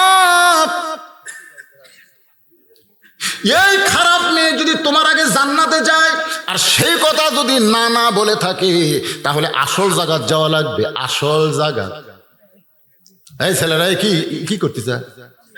আসল জায়গা বোঝেন? আপনার বলুন তো আসল জায়গা কোনটা? দুনিয়ার মধ্যে সবচাইতে আসল জায়গা কোনটা জানেন না? আব্দুল আলিম কইছে, মনে বড় আশা ছিল আমি যাব মদিনায়। অনেক আলেমেরা তখন আব্দুল আলিমের ভুল ধরছে। আব্দুল আলিম তুমি গানে ভুল কইছো, বরং তুমি বলো মনে বড় আশা ছিল যাব মক্কা মদিনায়। তুমি মক্কা বাদ দিয়ে শুধু মদিনার কথা বলো। মক্কা হচ্ছে আল্লাহ, মদিনা মুহাম্মদ রাসূলুল্লাহ। তুমি মক্কা বাদ দিয়ে শুধু মদিনায় যাবে। আব্দুল আলিম তুমি মূর্খ বলে গানটা তুমি ভুল কইছো।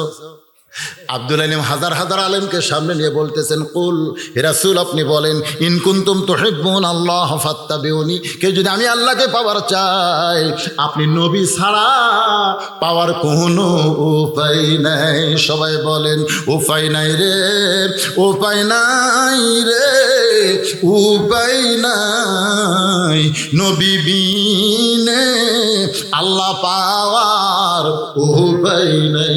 আচ্ছা আপনারা কি আমাকে একলাই কভার করছেন? আপনার করছেন তো শোনা যায় কেন করে? একটু সকলে গুনগুন করে বলেন উপায় নাই রে, উপায় নাই রে, উপায় নাই, নবী বিনে আল্লাহ পাওয়ার উপায় নাই।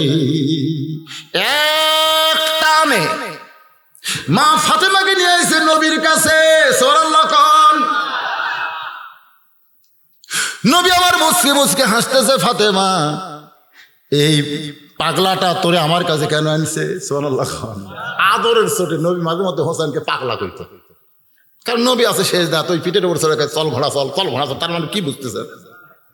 আদর করে বলতে পাগলটা তোরে আমার কাছে কেন নিয়ে আইছে? ফাতেমা বলতেছে, বাবা আমার কোনো দোষ নাই, আমার কোনো দোষ নাই। কোন আমলের কারণে কাঠুরার বউ জামিল আমার আগে জান্নাতে যাবে, ওটা আমি জানার জন্যই প্রথম দিন গিয়েছিলাম চুপি চুপি, কিন্তু এই ধরবার পারছে পরের দিন আমার সঙ্গে গেছে। ও বাবা, এরই কারণে কাঠুরার বউ দরজা খোলে নাই। এখন আমি আপনার কাছে আসি নাই, হোসাইন আপনার কাছে আমার নিয়ে আইছে। এবার ফাতেমার হাত ছাইড়া দিয়ে এক দৌড়ে গিয়া নানার হাত চাপা ধরছে। ধরে কোন সুবহানাল্লাহ। ও নানা, তুমি আমার মা চেনো? চিনো সিরোনা বলে আমার মাকে তুমি কাঠুরের বইয়ের দরজায় পাঠাই দিছো না, তোমার মা আর আমার মা বলো তো, না বলো এই দুইজনের মধ্যে কার মা বড়? রাসূলের চোখ দিয়ে দর দর করে পানি পড়তে, হোসাইন আমার মা আমিনা জান্নাত পাবে কি পাবে না সেই গ্যারান্টি আমি রাসূল কোনোদিন দিবার পারলাম না। আর তোমার মা ফাতেমা শুধু জান্নাত পাবে না, জান্নাতি নারীদের আল্লাহ তোমার মাকে নেত্রী বানায়া দেবে। তাহলে না আমার মায়ের সম্মানের কথা তুমি বললা, জান্নাতি নারীদের নেত্রী, সেই মাকে তুমি কাঠুরের বউয়ের বাড়ির দরজা পাঠালা কেন? কোন আমলের কারণে কাঠুরের বউ আমার মায়ের আগে জান্নাতে যাবে? যতক্ষণ তুমি না বলবা না আমি হোসাইন কিন্তু তোমার হাত ধরছি হাত আর আমি ছাড়ব, এমন ভাবে ধরছে। আরে নবী ডাক দেয়, আলী আলী, সঙ্গে সঙ্গে হাতারি লব্বাইকে রাসূলুল্লাহ। আলী বলতেছে, হুজুর কি জন্য আমারে ডাকছেন? নবী বলতেছে, কারে হুজুর কোষ? এই মুহূর্তে কোনো হুজুর টুজুর চলবে না। তুই হলি জামাই, আমি হলাম শ্বশুর, ফাতেমা হলো আমার মেয়ে, আর হোসাইন হলো আমার নাতি। জোরে কোন সুবহানাল্লাহ। ঘরের মধ্যে কিসের হুজুর রে? সুবহানাল্লাহ কোন না? আমি যত বড়ই বক্তা হই, যখন বইয়ের কাছে ঘরের মধ্যে ঢুকি তখন কি আমি হুজুর? যদি বলি আজকে রাজাকার কথা বললাম যে ভান্ডারা জামি মসজিদের উন্নয়ন মাহফিল 2 ঘন্টা ওয়াজ করছি, মানুষগুলো খালি আমার রস শুনছে। তুমি খালি 5টা মিনিট আমার রস শোনো, 500 টাকা দেবো। ওয়াজ শুনলে 500 টাকা দেবো, খালি এই কথা। আমার বউ 1 মিনিট জাতি কই হবি না, টাকা লাগবে না। কেন শুনবা না গো? বলে দেখো তুমি জনগণের কাছে হুজুর হছো গো, কিন্তু আমার কাছে তো হুজুর না। ওরা তোমাকে জানে চিনে না, কিন্তু আমি তো চিনি মালটা তুমি কি মনে করতেছেন? তার মানে বোঝা গেল ঘরের মধ্যে যখন যাই তখন হুজুর। আল্লাহ নবী ঘরের মধ্যে ডাকতে বলতেছে, আলী তুমি হলো জামাই, আমি হলাম শ্বশুর, হোসেন হলো নাতি, ফাতেমা হলো আমার মেয়ে। জোরে কর সুবহানাল্লাহ। আলী রে, কোন আমলের কারণে ওই কাঠুরের বউ জামিলা ফাতেমার আগে জান্নাতে যাবে এটা একটু তুমি বলে দাও। আলী বলতেছে, হুজুর আপনি কিন্তু নিষেধ করছিলেন। সুবহানাল্লাহ। হুজুর আপনি কিন্তু নিষেধ করেছিলেন। নবী বলতেছে, আনা মাদিনাতুল ইলমি ওয়া আলিয়ু বাবুহা, আমি হচ্ছি এলেমের শহর আর আলী হলো সেই শহরের দরওয়াজা। আলী বলতেছে, হোসাইন তোমার নানার হাত ছাইড়া দাও। এদিকে কি শুরু হলো? কি হলো রে? যারা হইচই করতেছে, ঘোরাঘুরি করতেছে, এরকম তবারক দিয়ে পাঠান তো, তবারক খা পাটি। এই দুটো কি উঠলো কেন? আর কি সিজার করে নাকি? না, কোরআনের মাহফিলে মাঝে মধ্যে যারা উঠবেন বুঝবেন যারা সিজার করা সন্তান। যেরকম কি করা সন্তান, একমাত্র সিজার করা ছাড়া আর একটু কষ্ট নয়, খালি কাটিছে। আর যারা এনালক, ওই যে মায়ের প্রসব বেদনা দিয়ে যারা দুনিয়াতে আইছে, তারা কোরআনের মাহফিল ছেড়ে কখন উঠবে? কথা কন। এখন কারা উঠলি বুঝবেন আর সিজার করা, তাহলে উঠলি বুঝবেন সিজার করা ভালো আছে। কি অসুবিধা লাগতেছে? 12টা বাজলে মনে করবেন, 12টা বাজলেই মনে করবেন টাকা হালাল। 12টা এক না, 12টা পার হয়ে গেছে। এখন যেগুলো ওয়াজ করতেছি সব বোনাস। আপনাকে যে ভাব দেখতেছি বসার সাইজ থেকে মনেই হচ্ছে না যে 12টা বাজলো। তোর এখন কথা ঠিক কিনা? কি কষ্ট হচ্ছে ভাইজান? কষ্ট হচ্ছে? একটু মনোযোগ দিয়ে শুনবেন। আল্লাহ নবী বলে, আলী বলে দাও কোন আমলের কারণে ফাতেমার আগে কাঠুরের বউ জামিলা জান্নাতে যাবে? আলী বলতে, তো হুজুর আপনি কিন্তু নিষেধ করেছিলেন। রাসূল বললেন, সেদিন নিষেধ করেছিলাম কিন্তু আজকে বেকায়দা বলে দাও। আলী বলতে, তো ফাতেমা তাহলে শোনো, একদিন দুপুর বেলায় তুমি আমার ঘরে ডাকছিলে, তোমার কি মনে আছে? ফাতেমা বলতেছে, আপনি যদি জানেন তাহলে এতদিন আমাকে বলেন না কেন? বলে, আজকে তুমি শোনো, দুপুরবেলা ঘরের মধ্যে ডাইকা তুমি কি করেছিলে ফাতেমা? আমাকে অন্দর মহলে ডাক দে, বলে স্বামী গো, হাসান হোসেন 2 দিন হলে না খাইয়ে বড় কষ্টে আছে। ওগো স্বামী, এই মুহূর্তে আমাদের বাড়িতে খাবার কিছুই নাই, এই ওন্নাটা তোমারে দিলাম, ওন্না বিক্রি করে বাজার থেকে যা হবে তুমি খাবার নিয়ে আসো। আলী বলে ফাতেমা, তোমার সেই ওন্নাটা আমি জামার পকেটের মধ্যে ঢুকায় বাজারে গেলাম, গোটা বাজার ঘুরতেছি, কিন্তু ওন্না বিক্রি করব কেমনে এই শরম পাইতেছি। কারণ পকেট থেকে ওন্না বিক্রি করে ওন্না বের করে যখনই বিক্রি করতে যাব, হয়তো খরিদ্দার বলবে আলী ভাই ওন্না কার। যদি বলি আমার বইয়ের, তাহলে পুরুষেরা বলবে পুরুষ মানুষ তখনই দুর্বল হয় যখন বইয়ের জিনিস বেচা খায়। ঠিক? আপনার কি বইয়ের জিনিস বেচা খান? খান না? বইয়ের জিনিস ভাত খাওয়ার সময় খালি বইয়ের গলার দিকে তাকা আছে। বউ কয় কাটা ফুটপি, মাছ, মাছের ভাত। কি দেখেন? বলে দেখো রে, আমার জমির ধারে একটা জমি বার আছে, ৮০,০০০ টাকা দাম, ৬০,০০০ টাকা আছে গো, কিন্তু ২০,০০০ টাকার জন্য জমিটা হাতছাড়া হচ্ছে। বউ কয় ধৈর্য ধরো, ইন্নাল্লাহ সাবিরিন। এ বছর হয়নি, সামনে বছর হবে। স্বামী রাগ করে তোর বাপের টাকা তো যে আমার জন্য ১ বছর ছবি, তো বউ কয়ে রাগ করো কে? স্বামী একটু ভাত খাওয়া বাদ দেয়, জোড়হাত জোড়হাত, তুমি খালি একটু দয়া করো তাহলে জায়গা হবে। বউ কই দেখো আমার কি আছে, আমি কেমনে দয়া করবো? বলে বিয়ের সময় তোমার বাবা দিয়ে গলাত মালা দিয়ে দিছে, যে মালা করে আমাকে ভাত খিলাচ্ছে, খালি মালাটা দাও। 1 ভরি সোনা আছে, আগামী বছরে ভাত ছুঁয়ে বলতেছি এই বছরে এই সময়ে তোমাকে 2 ভরি সোনার ডিজিটাল মালা দেবো। এমন সাটি মারছে, বউ মালা খুলে দিছে।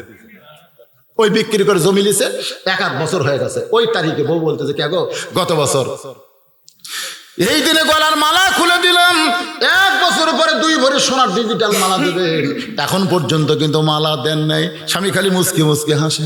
বউ কয় হাসেন কেন? তুই কি বধূশীদের ওয়াজ শুনিস নি? মেয়েরা কয় বধূশীদের ওয়াজ তো শুনছি। কি কইছে?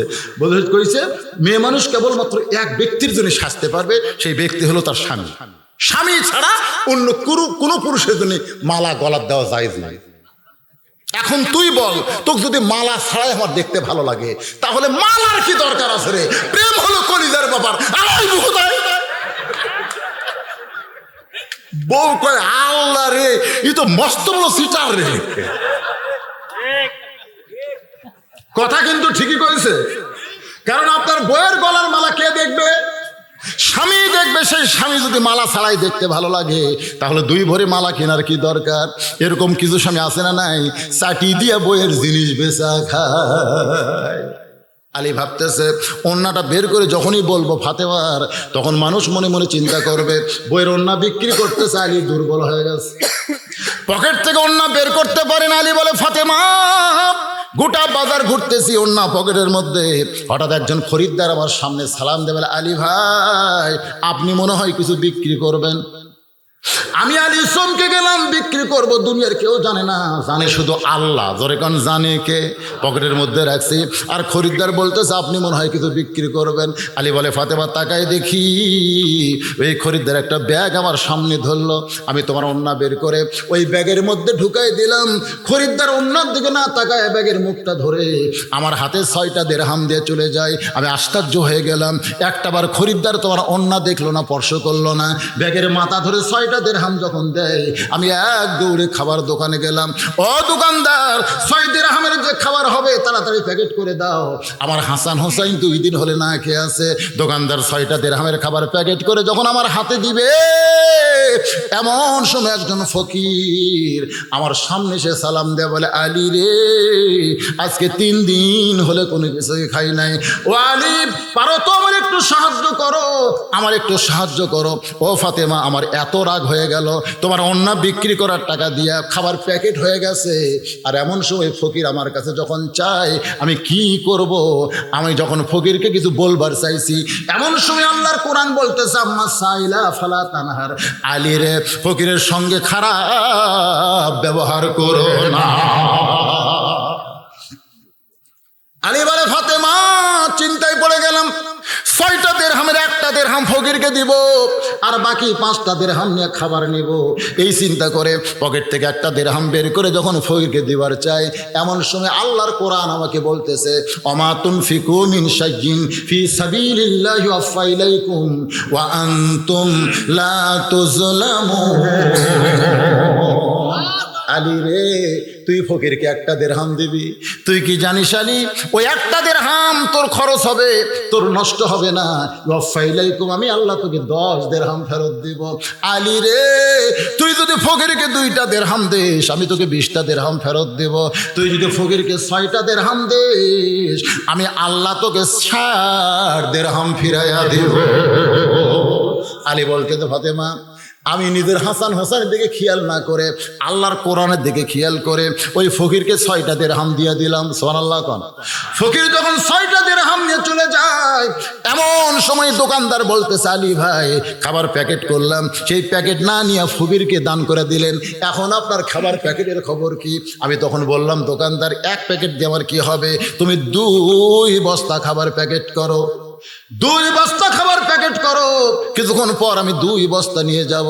আলী বলে ফাতেমা দোকানদারকে 2 বস্তা খাবার প্যাকেট করার কথা বলে আমি বাজারের মধ্যে ঘুরতেছি, আমার মন বলতেছে হাসান হোসেন ক্ষুধার জ্বালায় কাঁদতেছে, ফাতেমা ওন্না বিক্রি করে দিছে, সেই ওন্না বিক্রি করার টাকা তুই দান করে দিলি, এখন তুই কি করবি? আমার মন যখন এমন কথা বলে আমার ঈমান বলতেছে আলী রে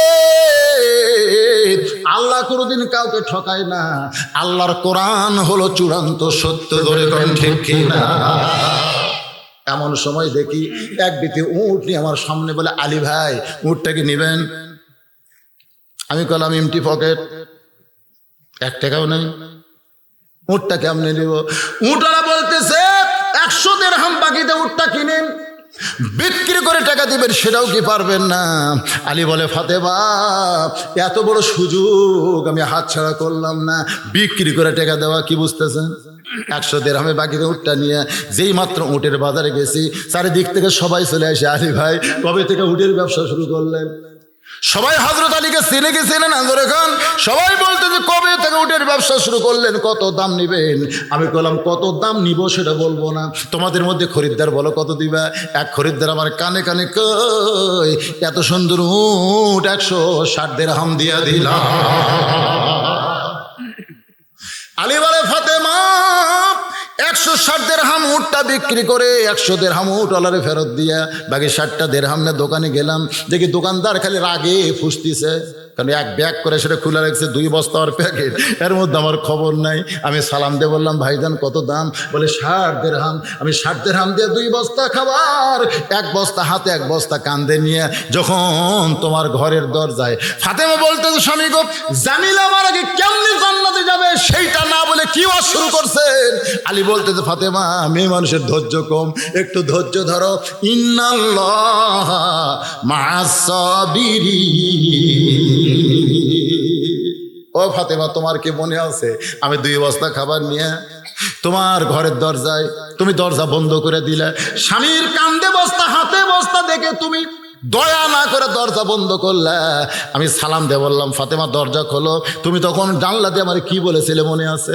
তুমি কইলা 6টা দিরহাম বিক্রি ওন্না বিক্রি করার টাকা দিয়া বড়জোর 1 প্যাকেট খাবার হবে, একটা যে ওন্না দিছি ওন্না বিক্রি করার টাকা দিয়ে বড়জোর 1 প্যাকেট খাবার হবে, কিন্তু আপনি 2 বস্তা খাবার কোথায় পাইলেন? আমি কিন্তু তখন বলেছিলাম আগে দরজা খোলো তারপরে বলবো, তুমি তখন বলেছিলে না আগে বলেন তারপরে দরজা খুলবো। এক সময় আল্লাহর কোরআন বলতেছে রিজালু কাওয়ামুনা আলান নিসা, পুরুষের নারীদের উপরে থাকবে, জোরে বলেন সুবহানাল্লাহ। তুমি তখন বারবার বলেছো আগে বলেন তারপরে দরজা খুলবো, আর আমি বলেছি আগে খোলো তারপরে বলবো। তুমি যখন জেদ করে দরজা খুললে না তখন কোরআনে আয়াত বললে আলী রে তুই কি তুই বইয়ের তলে থাকবি নাকি? তোর বউ যখন খুলতেছে না তুই ঘরের মধ্যে ঢুকিস না। আমি 2 বস্তা কান্দে নিয়ে আল্লাহর নবীর দরজায়, সুবহানাল্লাহ, সঙ্গে সঙ্গে বসা নবী দাঁড়িয়ে এসে আমার মাথা থেকে বস্তা নিল, আমার কাঁধ থেকে বস্তা নিয়ে বলে আলী রে কত কষ্ট করে তুই আমার দরজায়। আলী বলতে তো হুজুর আপনি কত ভালো বাবা, আর আপনার মেয়ে কত খারাপ। এই বস্তা নিয়ে দরজায় দাঁড়িয়েছিলাম, আপনার মেয়ে দরজা খুলে নাই। রাসূল মুস্কি হাসে বলে আলী রে ফাতেমা যদি দরজা খুলতো তাহলে তুমি কি আমার কাছে আসতে? বলে না। তাহলে আমার কাছে কেন এসেছো তুমি কি জানো? ও আলী তুমি কি বলতে পারো ওই ফাতেমার ওন্না কে কিনেছে? আলী তুমি কি বলতে পারো কোন ফকির তোমার কাছ থেকে 6 দিরহাম ভিক্ষা নিয়েছে? আলী রে তুমি কি বলতে পারো কে তোমার কাছে উট বিক্রি করলো? আবার কে তোমার কাছ থেকে উট কিনে নিল? আলী বলতেছে ইয়া রাসূলুল্লাহ আমি কিছুই জানি না, আমি কিছুই জানি না। রাসূল বলতেছে তাহলে শোনো, তোমার কাছ থেকে যে উট কিনেছে, তোমার কাছ থেকে যে ওড়না কিনেছে, এই ওড়না কিন্তু দুনিয়ার কোনো খরিদ্দার কিনে নাই, ওড়না কিনেছে স্বয়ং আল্লাহ জান্নাতের ফেরেশতা দিয়া। কারণ ফাতেমা হলো পর্দানিশী, আর পর্দানিশীর ওড়না দুনিয়ার কোনো মানুষকে আল্লাহ কিনতে দেয় নাই। আল্লাহ জান্নাতের ফেরেশতা পাঠিয়ে দিয়ে 6 দিরহাম দিয়ে তোমার কাছ থেকে ওড়না কিনে নিয়েছে। আলী তুমি কি জানো যে ফকিরটা তোমার কাছে ভিক্ষা চাইলো, ওই ফকিরটাকে? আলী বলতে যে হুজুর আমি কিছুই জানি না, যা জানি আল্লাহ এবং রাসূল। জোরে কান সুবহানাল্লাহ। দেখেন কত সুন্দর কথা, আমি কিছুই জানি না, যা জানে কে? আল্লাহ এবং, কথা কয় না, আল্লাহ এবং। আর আমাদের বাংলাদেশে অনেক লোক আছে সব জানে আল্লাহ, রাসূল কিছুই জানে না। অথচ সাহাবীর ব্যাপারে যত হাদিস আছে, এখানে হুজুর বসে আছে, প্রত্যেকটা সাহাবী বলেছে ইয়া রাসূলুল্লাহ আল্লাহ এবং আপনি ভালো জানেন। এ কথা বলেন, আল্লাহ এবং আপনি ভালো জানেন। তার মানে কি বোঝা গেল? আল্লাহ জানে, কথা বল না কেন, আল্লাহ জানে, রাসূলও জানে। আর কতগুলা লোক কয় সব জানে আল্লাহ, রাসূল কিছুই জানে। আরে পাগলা, রাসূলের মাধ্যমেই তো আমরা জেনেছি। জোরে কোন ঠিক? মনে আছে কে? আবু বকর। জোরে কোন কে? হে কথা কোন কে? এখন মা ফাতেমার ওয়াসটা রাইখা দিলাম, আবু বকরের কাছে চলে আসতেছি। আবু জেহেল 3 ধাপ পিছনে গেছে। শুনবেন, শুনবেন, কারা কারা আল্লাহ খাদ দেখান? লিল্লাহে তাকবীর। আচ্ছা ঠিক আছে, ওই যে 6 দিরহাম ফকির ভিক্ষা নিল, কোন আমলের কারণে? জামিলা ফাতেমার আগে জান্নাতে যাবে। আপনারা না শুনলেও মেয়ে মানুষেরা শুন, তাহলে আপনারা একটা শোনেন আর একটা শুনো। এই দুইটা শোনার আগে আগামী বছর ইসালি সব করা লাগবে, তার জন্য গরু দেওয়া লাগবে। আপনারা কি মনে করতেছেন যে স্বয়ং আল্লাহ জান্নাতের ফেরেশতা দিয়া 6টা দিরহাম, ওই দিরহাম দিয়েছে আল্লাহ কে দিল? মিলন না কে হয় গ্রামের? ও গ্রামের ছেলে মিলন নগদে 1000 টাকা দান করেছে। আল্লাহ মিলনের দানকে আল্লাহ আপনি কবুল করেন। আল্লাহ নেক নিয়ত নিয়ে আশা করে আল্লাহুম্মা আমিন। আমিন আমিন আল্লাহ আমিন। দানকারীর জন্য হও তুমি জান্নাতের জামিন। আগামী বছর যত হলুদ, এই হলুদ তো দিয়ে গেছে রে, আবার হলুদ কে দেয়? নাম মোহাম্মদ আশিক ইসলাম, পিতা আবুল হোসেন। যত হলুদ লাগবে সব হলুদ দেবে। দাদা মারা গেছে, হ্যাঁ দাদা, তোমার দাদা মারা গেছে। দেখেন কেমন লাগছে দাদার কথা। ইসালে সব মাহফিল যায়, এখানে হাজার হাজার মানুষকে দোয়া হবে প্রত্যেক বছর। বাবা তো সেই দোয়ার মাহফিল একটু শরীক হবেন না? দাদা মারা গেছে, দাদা রুহের মাগফিরাতে। নাতি 1000 টাকা দান করেছে, আল্লাহ নাতির দানকে কবুল করেন। আল্লাহ দাদার কবরকে জান্নাতের টুকরা বানায় দেন। আল্লাহুম্মা আমিন। বাবা কান্দে, মা কান্দে, কবরেতে শুইয়া, দেখলি না রে দরদের বেটা একবারও আসিয়া। আব্দুর রশিদ, মানে ভয়রাব আব্বা, 5000। লিল্লাহে তাকবীর। আলহাজ আব্দুর রশিদ, আলহাজ সাল্লাল্লাহু আলাইহি ওয়াসাল্লাম আনিসুর রহমান কি দিয়েছে? 1000 টাকা দান। হঠাৎ এত গরম হইলা কেন? আবু বকর বলতেছে আবু জেহেল, আল্লাহ নবীর বিরুদ্ধে কথা শোনার পরে কেউ যদি নরম ভূমিকা পালন করে তাহলে বুঝতে হবে সে মুনাফিক। কথা কয় না, মুনাফিক হয়ে গেছে। আপনাদের মনে আছে না ভুলে গেছেন? আমাদের বাংলাদেশে একটা দল আছে যারা আমাদের নবীকে শেষ নবী মানে না। এই দলের নাম হলো কাদিয়ানি গ্রুপ। যেরকম কি গ্রুপ? কাদিয়ানি। আমাদের বাংলাদেশের সমস্ত আলেম ওলামা সরকারের কাছে দরখাস্ত করেছে কাদিয়ানিদের অমুসলিম ঘোষণা করা হোক। আল্লাহ কোরআনে বলেছেন, মা কানা মুহাম্মাদুন আবা আহাদিম মির রিজালিকুম ওয়ালাকির রাসূলুল্লাহি ওয়া খাতামান নাবিয়্যিন। আল্লাহু আকবার। আবু জেহেল বলতেছে, আবু বকর কি জন্য পাগল কইছি তুমি কি জানো? তোমাদের নবী কইছে বাইতুল মুকাদ্দাসের ভিতরে আজকে রাত্রিবেলা নামাজ পড়ানোর পরে 7 আসমান পাড়ি দিয়ে আল্লাহর আরশে গেছে।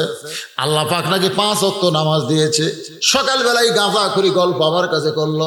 এখন বলে আবু বকর, ওই মানুষকে কি সুস্থ মানুষ বলা যায়? আবু বকর বলে আবু জেহেল, এই কথা যদি আল্লাহর নবী বলে থাকে তাহলে এক বিন্দু মিথ্যা বলে নাই। আবু জেহেল বলতে তোমার সকালটাই মাটি, আমার সকালটাই কি? কার কাছে খবর দিলাম, কাম হলো না। আবু বকর খবর শোনার পরে দৌড়ে নবীর কাছে গিয়ে দেখে নবী কাবার সঙ্গে হেলান দিয়া 2 চোখ দিয়ে চোখের পানি গাল ভিদায় ফেলতেছে। আবু বকর মাথার পাগড়ি খোলে নবীর চোখের পানি মুছে বলি, ইয়া রাসূলুল্লাহ, এই বছরটা হলো আপনার কষ্টের বছর। যেই বছর আপনার চাচা আবু তালেব মারা গেল, যেই বছরে আপনার দরদের বিবি খাদিজা মারা গেছে, যেই বছরে তাইফের ময়দানে গিয়ে আপনি রক্তাক্ত হলেন, আর সেই বছরে আল্লাহর আরশে গিয়া আল্লাহ পাক আপনাকে 5 ওয়াক্ত নামাজ দিয়েছে। ওগো নবী, এত খুশির খবর আপনি কেন কাঁদতেছেন? রাসূল বলে, আবু বকর, এই খবর তোমারে কে দিয়েছে বাদান, কে দিল? আবু বকর বলতেছে, আবু জেহেল এই খবর দিয়েছে। আবু জেহেল এই খবর দিয়েছে। নবী চমকে বলে, তোমার কি বিশ্বাস হয়? আবু বকর বলে, সাদ্দাকতে ইয়া রাসূলুল্লাহ, এক বিন্দু মিথ্যা নয়। সঙ্গে সঙ্গে নবী চোখের পানি মুছে মুস্কি হাসি দেয়। মুস্কি হাসি বলে, আবু বকর, আবু জেহেল যখন আমাকে পাগল বলেছে তখন থেকে আমার মনে বড় কষ্ট, না জানি কি হয়, কেউ কি বিশ্বাস করবে? কিন্তু তুমি যখন সাদ্দাকতা বলে দিলে আনন্দে আমার অন্তর ভরে গেল। আল্লাহ বলে, হাবিব, যে আপনার মনে আনন্দ দেয় সে শুধু আবু বকর নয়, আজ থেকে সিদ্দিক ডিগ্রি আমি দিয়া দিলাম। জোরে বলেন না সুবহানাল্লাহ। জি, ভাইস চেয়ারম্যান মসজিদের জন্য 25 বস্তা সিমেন্ট দান করবে। আল্লাহ তার দানকে কবুল করেন। জোরে বলে আল্লাহুম্মা আমিন। হ্যাঁ, জি জি, হারুন রশিদ। তো আপনাদের যারা কমিটির মধ্যে মাহফিল কমিটি, যারা সব কমিটি, মসজিদ কমিটি সবাই দিয়েছেন, আপনারা দিয়েছেন সবাই? না, দিচ্ছে বলে হবে না তো, দিয়ে দেন। না না, লেয়াল পামো করলে হবে, তাই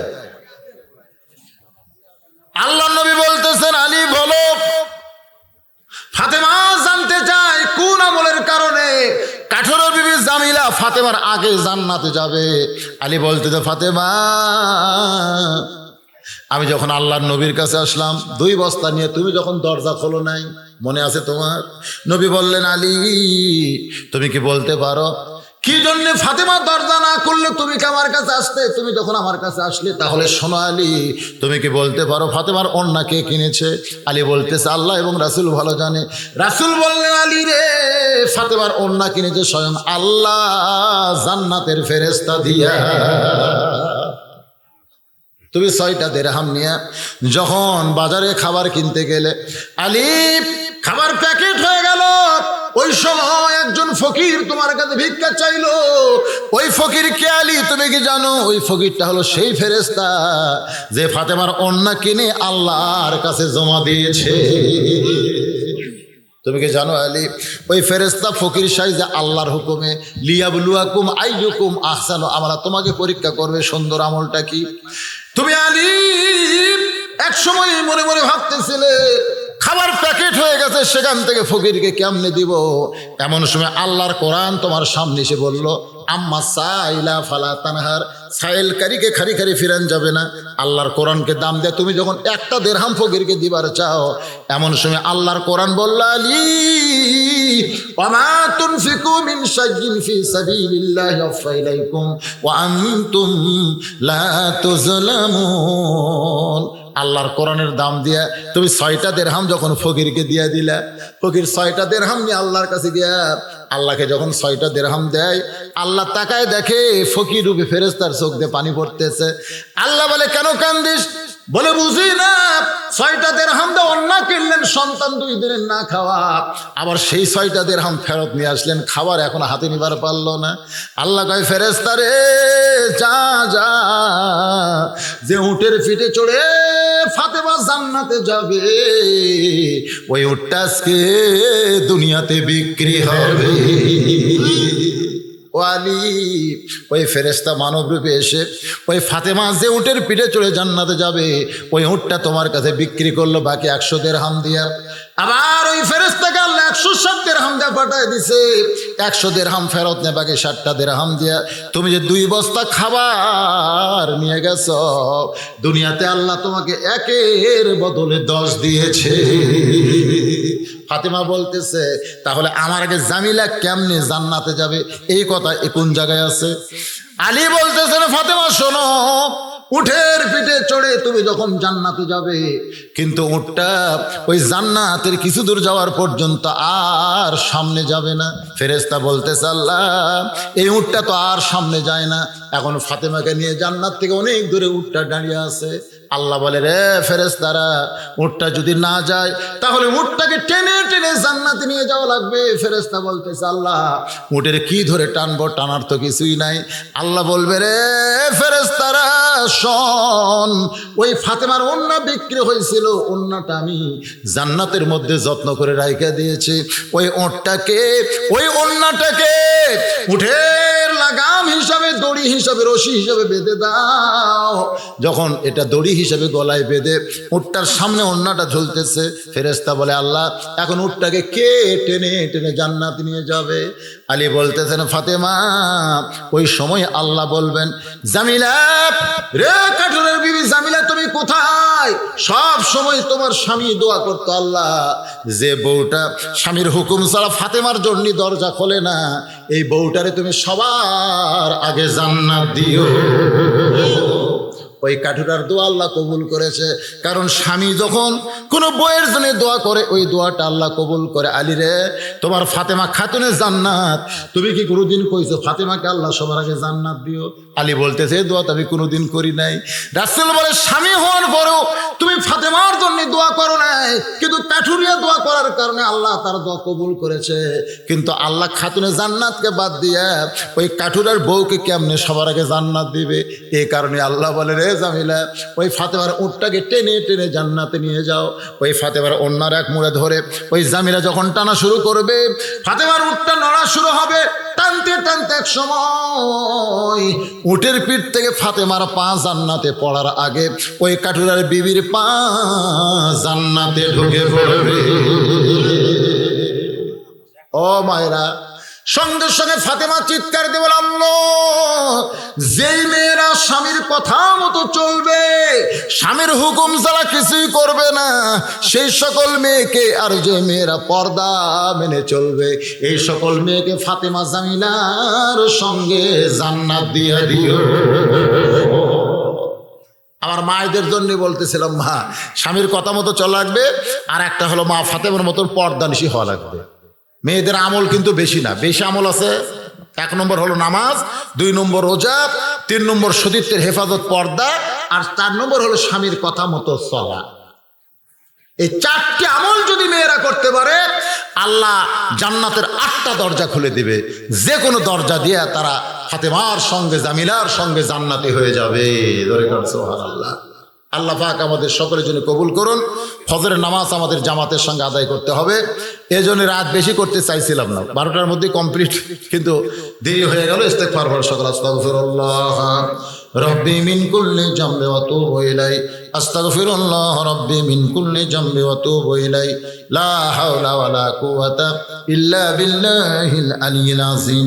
আল্লাহুম্মা সাল্লি আলা সাইয়্যিদিনা শাফিনা নাবিয়িনা মাওলানা মুহাম্মদ ওয়া আলা আলিহি ওয়া আসহাবিহি ওয়া বারাক সাল্লিম। দোয়া করে দিলাম। আল্লাহুম্মা আমিন। আল্লাহুম্মা আনতাস সালাম ওয়া মিনকাস সালাম, তাবারাকতা ইয়া যাল জালালি ওয়াল ইকরাম।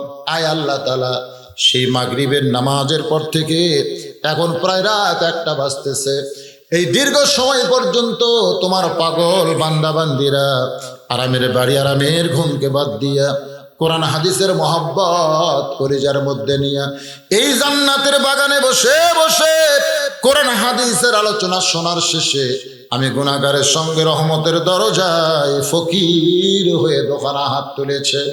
আল্লাহ মেহেরবানি করে আজকের এই মাহফিল আমাদের সকলের হেদায়েতের জন্যে, নাজাতের জন্যে, জান্নাতের জন্যে কবুল করো। এই মাহফিলের শুরু থেকে শেষ পর্যন্ত যত আলোচনা হয়েছে আল্লাহ, এর মধ্যে যদি ত্রুটি হয়, ভুল হয়, মাফ করে দিও। এর যা হাদিয়া মঞ্জুর করো সোনার মদিনায় নবী পাকের রওজা মুবারকে আল্লাহ কবুল করে নিও। তামাম আম্বিয়ায়ে কেরাম, আসহাবে কেরাম, তাবিনে কেরাম, তাবিনে কেরাম, তামাম পৃথিবীর মাটির নিচে যত মুমিন মুমিনা আছে আল্লাহ সবার ওয়াফরে হাদিয়া কবুল করো। মাবুদ, আমরা যারা হাত তুলেছি, আমাদের মধ্যে জনম দুঃখনী মা যাদের কবরের ঘরে চলে গেছে, আল্লাহ মেহেরবানি করে মায়ের কবর জান্নাতের টুকরা কবুল করো। বাবার বাড়ি ঘর সবই আছে, আমি সহ আমরা যারা বাবা হারা এতিম হয়ে গেছি, আল্লাহ মেহেরবানি করে বাবার কবর জান্নাতের টুকরা কবুল করো। মাবুদ, তোমার যেই বান্দারা কষ্ট করে মেহনত করে হাজার হাজার টাকা খরচ করে আজকে ভান্ডার জামে মসজিদের জন্য মাহফিল লাগায় দিছে, আল্লাহ এই সকল বান্দাদেরকে তুমি জান্নাতি বান্দা হিসাবে কবুল করো। প্রতি বছর এমন করে একটা জান্নাতের বাগান যেন তারা লাগাতে পারে, এমন ইমানি শক্তি আল্লাহ এদেরকে দান করে দাও। আই আল্লাহ তাআলা 5 ওয়াক্ত নামাজ মসজিদে জামাতের সঙ্গে আদায় করার তৌফিক এই যুবকদেরকে দিয়ে দাও আল্লাহ। শুধু কোরআনের মাহফিল করে কি হবে যদি তারা নামাজি না হয়? তাই যারা কষ্ট করে মেহনত করে এত সুন্দর জান্নাতের বাগান লাগাইছ, আল্লাহ তাদের সকলকে 5 ওয়াক্ত নামাজি কবুল করে নাও। এই আল্লাহ, আমার মা বোনেরা পর্দার অন্তরালে বসে বসে শুনেছে, আমি মা বোনদের জন্য বলি, মা মেয়েদের 1 নম্বর আমল হলো পর্দা। পর্দাতে যদি মেয়েরা না থাকে, ইন্না লিল্লাহ পড়া ছাড়া আমাদের উপায় নাই। মায়েরা পর্দার ভিতরে থাকবেন, স্টার জলসা, জি বাংলা, ওই ভারতের চ্যানেলগুলো দেখা থেকে বঞ্চিত হবেন, বিরত থাকবেন। আল্লাহ পাক আপনাদের মা ফাতেমার সঙ্গে জান্নাত দিয়ে দিবে। আমাদের মধ্যে অসুস্থ যারা আছে আল্লাহ সুস্থ করে দাও, অভাবকে মোচন করে দাও। মাঠে ময়দানে ফসলগুলো আল্লাহ রহমত বরকতে আল্লাহ তুমি হেফাজত করো। আজকের মাহফিলের সম্মানিত সভাপতি, গ্রামের জামায় যোগ্য আলেমে দ্বীন আমার ভাইজানকে আল্লাহ তুমি কবুল করো। আজকের এই মাহফিল কমিটির সভাপতি, সেক্রেটারি, কেশিয়ার সদস্য, আল্লাহ সবাইকে তুমি মাফ করে দাও। মসজিদ কমিটির সভাপতি, মসজিদ কমিটির সেক্রেটারি, কেশিয়ার, ইমাম, মুয়াজ্জিন, মুসল্লি, আল্লাহ সবাইকে তুমি কবুল করো। এতগুলো মানুষের মধ্যে যার 2 কানা হাত পছন্দ করো, সেই 2 হাতের উসিলায় আজকের মাহফিলকে আল্লাহ তুমি কবুল করো। যেদিন আমাদের মৃত্যু হবে, দিনটা যেন জুমার দিন হয় আল্লাহ, মাসটা যেন রমজান মাস হয়, ইমানের সাথে ইজ্জতের সাথে মুসলমান হইয়া দুনিয়া থেকে যেন বিদায় নিতে পারে, আল্লাহ তুমি কবুল করো। গোটা বিশ্বের মুসলমানকে আল্লাহ তুমি হেফাজত করো। আমার বাংলাদেশের প্রতি রহম করো। অত্র এলাকার উপরে তুমি রহমত আর বরকতের দরজা খুলে দাও। কে কোন নিয়তে হাত তুলেছে আল্লাহ সকলের নেক নিয়ত নেকাশো তুমি কবুল করে মৃত্যুর সময় আমাদের জবানে তুমি জারি করে দিও, লা ইলাহা ইল্লাল্লাহু মুহাম্মাদুর রাসূলুল্লাহ সাল্লাল্লাহু। আসসালামু আলাইকুম